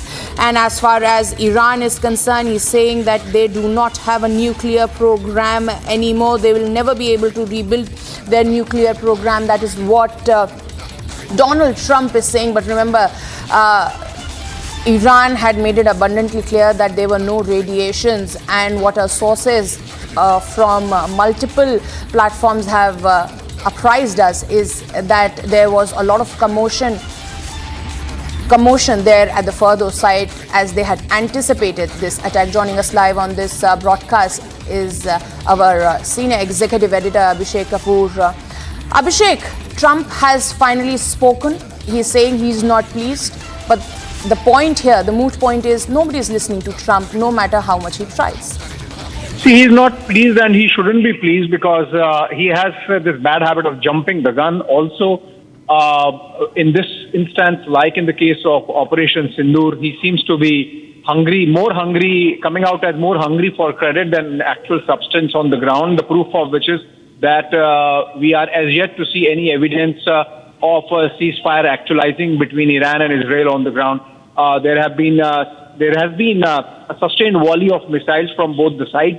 The kind of standoff, military and kinetic engagement that we have seen over the last few days, a rollover of that continues. And Trump, because it seems that he has started believing in this fanciful idea that somebody planted in his mind that he's the man who should get the Nobel Peace Prize, just like Barack Obama did.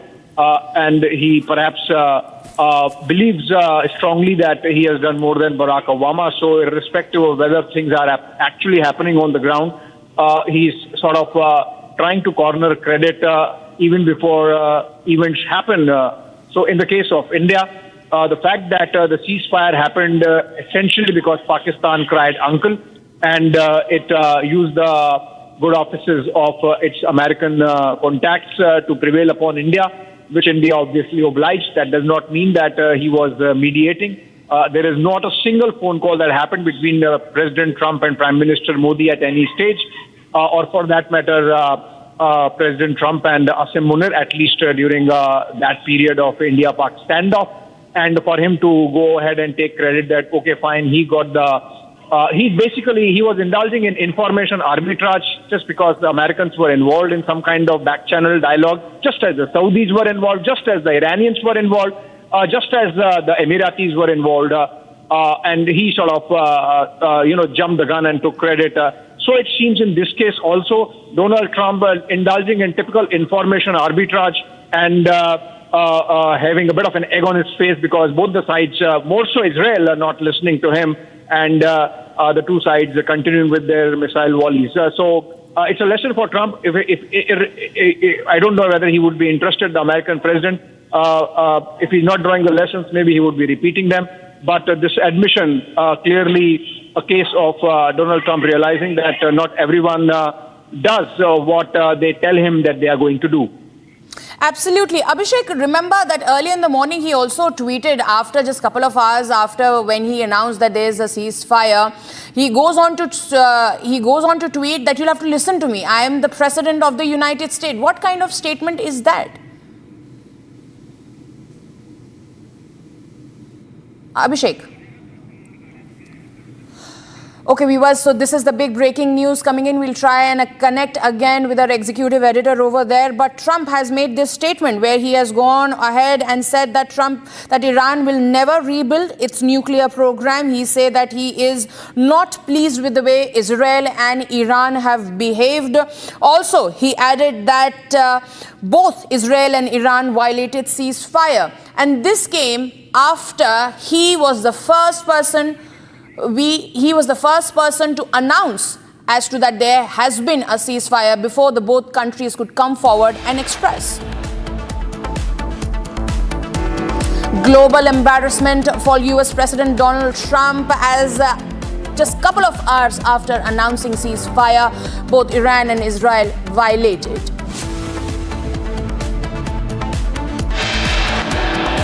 Explosions heard at Taji military base in Iraq's Baghdad. No casualties reported. We'll get you more on this, but right after a very short break.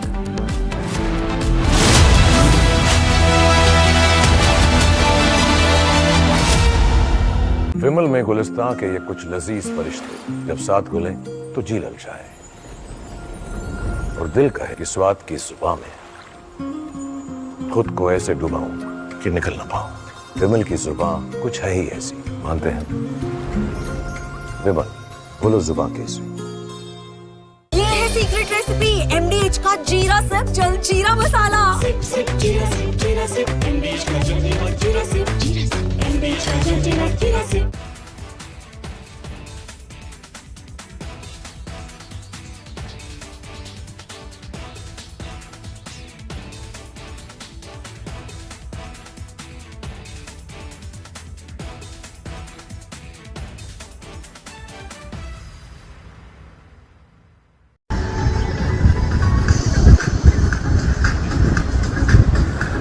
لا إله إلا الله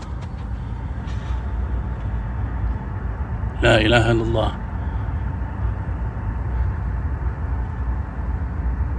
Southwest coming from the direction of Al-Udaid. Windows are shaking. La ilaha illallah.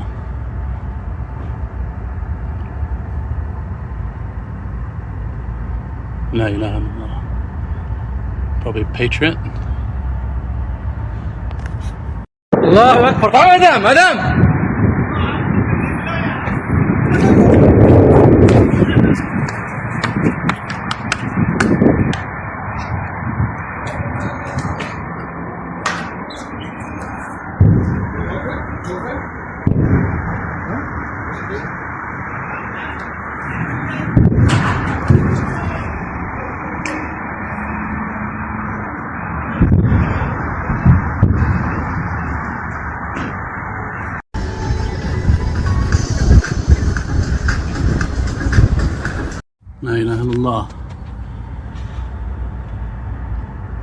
لا إله إلا الله.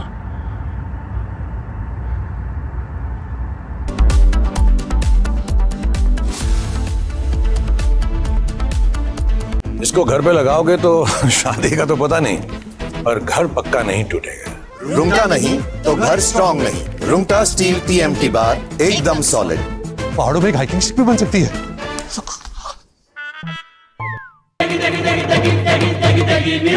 MDH की देगी मिर्च, देगी मिर्च का तड़का, अंग अंग फड़का। MDH की देगी मिर्च।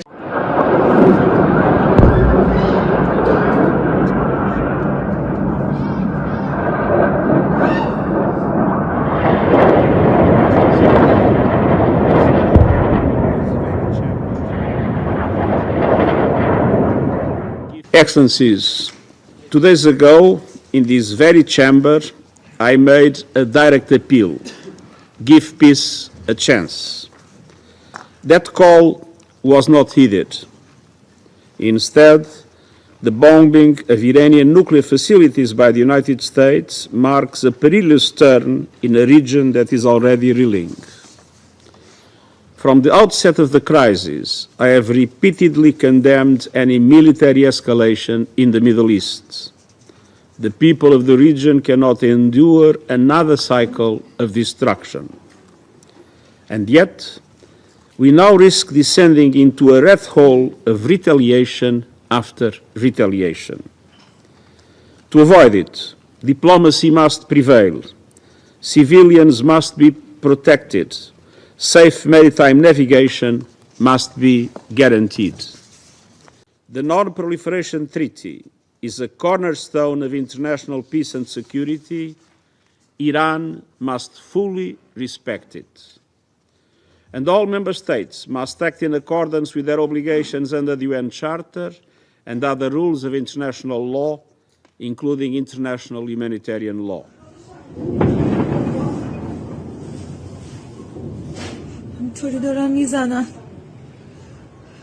For 40 years, the Iranian government has called for death to America and death to Israel, and posed a constant menace to the peace and security of its neighbors, the United States, and the entire world. U.S. military strikes targeted nuclear facilities in Fordo, Natanz, and Isfahan, with the aim of dismantling Iran's nuclear enrichment capacity and stopping the nuclear threat posed by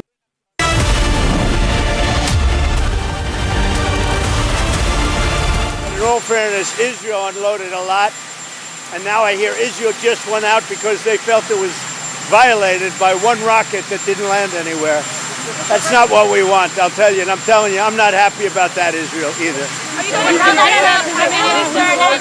All I do is play both sides. I'm going now, as you know, to NATO. Some of you are going with me, and I think it's going to be successful. We'll see. I'll let you know. Are you going to see the agreement? It's a new dawn in the Middle East. Thanks to the agreement you managed to achieve. What are your future plans for the region, for Saudi Arabia, Israel, Gaza, the hostages? Look, you're asking me about women in the Middle East. It's getting a lot better. Things are happening at a high level. As you know, Saudi Arabia's done a really good job. It's coming out far faster than I thought. So we're very happy about what's happening with women in the Middle East. No, I'm talking about a new dawn in the Middle East that you managed to achieve last night. Yeah. The region is going to a new place with this agreement. Can you tell us what's your future plans for Gaza, for the hostages? It's a new dawn. I appreciate the question. You're very nice. Who are you? Thank you. I'm Neria Kraus from Israeli Channel 13 News. Well, we have to have Israel calm down because they went on a mission this morning. I got to get Israel to calm down now. Did you get to speak with the Prime Minister? Did you talk to Prime Minister Netanyahu last night? I speak to everybody. You urge both sides not to violate the ceasefire, but reports coming from the region suggest that the sides accuse each other for violating the ceasefire. So I think they both violated it. I don't think I'm not sure they did it intentionally. They couldn't rein people back. I don't like the fact that Israel went out this morning at all, and I'm going to see if I can stop it. So as soon as I get away from you, I'm going to see if I can stop it, okay? Have you spoken to him this morning? How confident are you that I think it's been completely demolished. I think the reason we're here is because those pilots, those B-2 pilots, did an unbelievable job. And you know, the fake news, like CNN in particular, they're trying to say, well, I agree that it was destroyed, but maybe not that destroyed. You know what they're doing? They're really hurting great pilots that put their lives in the line. CNN is scum, and so is MSDNC. They're all, and frankly, the networks aren't much better. It's all fake news, but they should not have done that. Those pilots hit their targets. Those targets were obliterated, and the pilots should be given credit. They're not after the pilots, they're after me. They want to try and demean. You don't believe that Iran can rebuild its nuclear program? No, Iran will never rebuild its nuclear. From there? Absolutely not. That place is under rock. That place is demolished. The B-2 pilots did their job. They did it better than anybody could even imagine. They hit late in the evening. It was dark with no moon, and they hit that target with every one of those things, and that place is gone. But when I see CNN all night long, they're trying to say, well, maybe it wasn't really as demolished as we thought. It was demolished. You take a look at the pinpricks, and you see that place is gone. And I will say, I think CNN ought to apologize to the pilots of the B-2s. I think that MSDNC ought to apologize. I think these guys really, these networks and these cable networks are real losers. You really are. You're real losers. Israel says that they violated the peace. You're gutless losers. I say that to CNN because I watch it. I have no choice. I got to watch that garbage. It's all garbage. It's all fake news. But I think CNN is a gutless group of people. And the people that run it, nobody even knows it's been sold so many times. But the people that run it ought to be ashamed. MSDNC, a guy named Brian Roberts, he heads it. He's a disgrace. He's a weak, pathetic disgrace. Israel says that Iran violated the peace agreement and the ceasefire agreement. Do you believe that Iran is still committed to peace? Yeah, I do. They violated it, but Israel violated it too. Are you questioning if Israel is committed? Israel, as soon as we made the deal, they came out and they dropped a load of bombs, the likes of which I've never seen before. The biggest load that we've seen. I'm not happy with Israel. You know, when I say, okay, now you have 12 hours, you don't go out in the first hour and just drop everything you have on them. So I'm not happy with them. I'm not happy with Iran either. But I'm really unhappy if Israel's going out this morning because of one rocket that didn't land, that was shot, perhaps by mistake, that didn't land. I'm not happy about that. You know what? We basically have two countries that have been fighting so long and so hard that they don't know what the fuck they're doing. Do you understand that? Do you have to respond to Iran on this?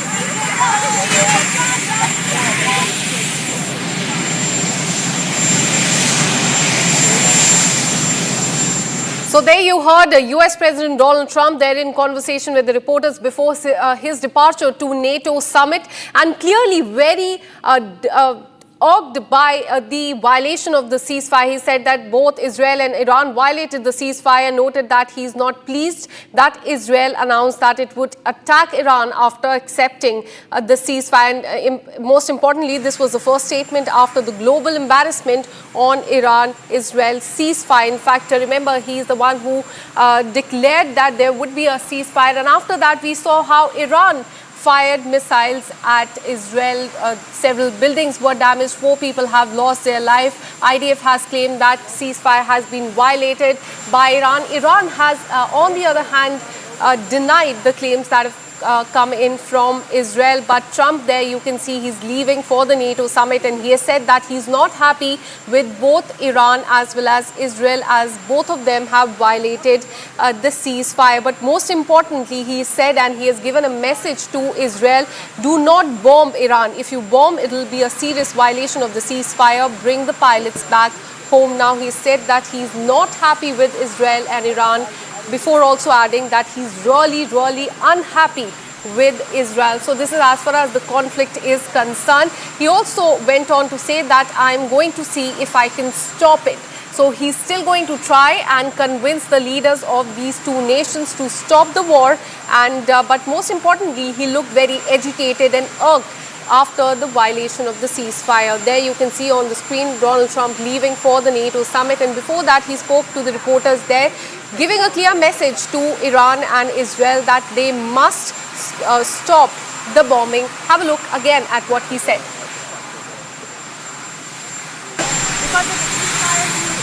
Mr. President, Israel said ceasefire breaking impact. I don't think so, but I'm not happy that Israel's going out now. There was one rocket that I guess was fired overboard. It was after the time limit, and it missed its target.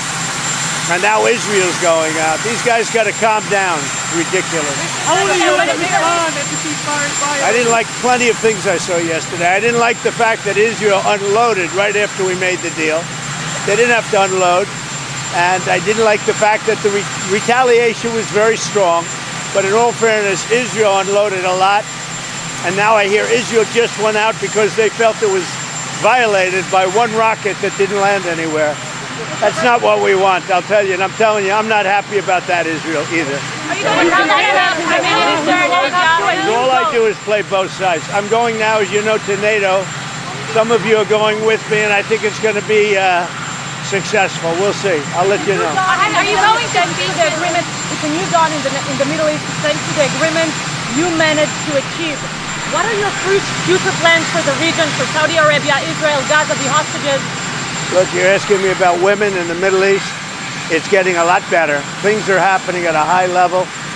As you know, Saudi Arabia's done a really good job. It's coming out far faster than I thought. So we're very happy about what's happening with women in the Middle East. No, I'm talking about a new dawn in the Middle East that you managed to achieve last night. Yeah. The region is going to a new place with this agreement. Can you tell us what's your future plans for Gaza, for the hostages? It's a new dawn. I appreciate the question. You're very nice. Who are you? Thank you. I'm Neria Kraus from Israeli Channel 13 News. Well, we have to have Israel calm down because they went on a mission this morning. I got to get Israel to calm down now. Did you get to speak with the Prime Minister? Did you talk to Prime Minister Netanyahu last night? I speak to everybody. You urge both sides not to violate the ceasefire, but reports coming from the region suggest that the sides accuse each other for violating the ceasefire. So I think they both violated it. I don't think I'm not sure they did it intentionally. They couldn't rein people back. I don't like the fact that Israel went out this morning at all, and I'm going to see if I can stop it. So as soon as I get away from you, I'm going to see if I can stop it, okay? Have you spoken to him this morning? How confident are you that Iran is completely demolished? I think it's been completely demolished. I think the reason we're here is because those pilots, those B-2 pilots, did an unbelievable job. And you know, the fake news, like CNN in particular, they're trying to say, well, I agree that it was destroyed, but maybe not that destroyed. You know what they're doing? They're really hurting great pilots that put their lives in the line. CNN is scum, and so is MSDNC. They're all, and frankly, the networks aren't much better. It's all fake news, but they should not have done that. Those pilots hit their targets. Those targets were obliterated, and the pilots should be given credit. They're not after the pilots, they're after me. They want to try and demean. You don't believe that Iran can rebuild its nuclear program? No, Iran will never rebuild its nuclear. From there? Absolutely not. That place is under rock. That place is demolished. The B-2 pilots did their job. They did it better than anybody could even imagine. They hit late in the evening. It was dark with no moon, and they hit that target with every one of those things, and that place is gone. But when I see CNN all night long, they're trying to say, well, maybe it wasn't really as demolished as we thought. It was demolished. You take a look at the pinpricks, and you see that place is gone. And I will say, I think CNN ought to apologize to the pilots of the B-2s. I think that MSDNC ought to apologize. I think these guys really, these networks and these cable networks are real losers. You really are. You're real losers. Israel says that they violated the peace agreement. You're gutless losers. I say that to CNN because I watch it. I have no choice. I got to watch that garbage. It's all garbage. It's all fake news.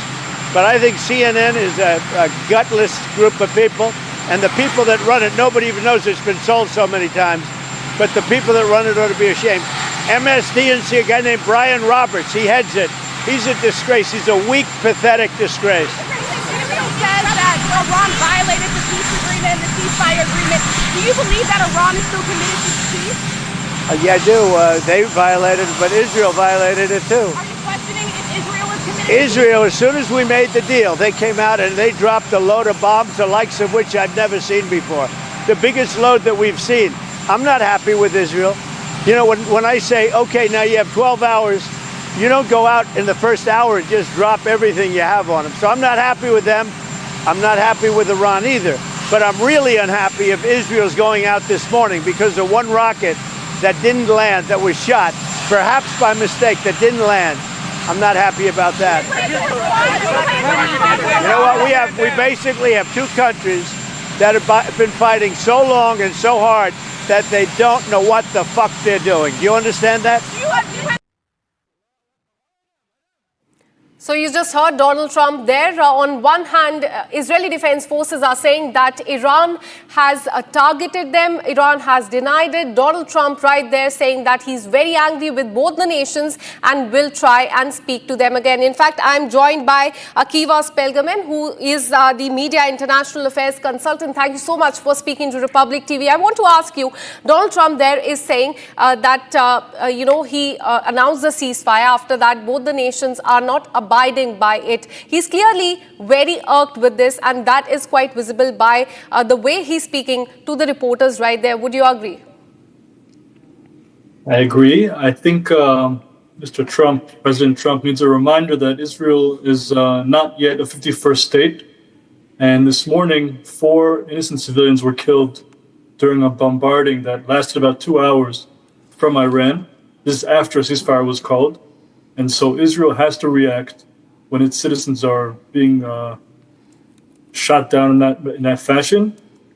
President Trump is entitled to his opinion, but Israel will continue to defend its people as best it can. Absolutely. But would you agree that this is a big global embarrassment for Donald Trump, because he did the same during India and Pakistan conflict as well? That was a very premature announcement that he had made. And now, at the same time, Iran and Israel, he has made the announcement. Both the nations are not abiding by it. He's saying that he's very angry. Many are saying that this is a global embarrassment for him. Would you agree? I don't think it's an embarrassment. I think the ceasefire, which probably deserves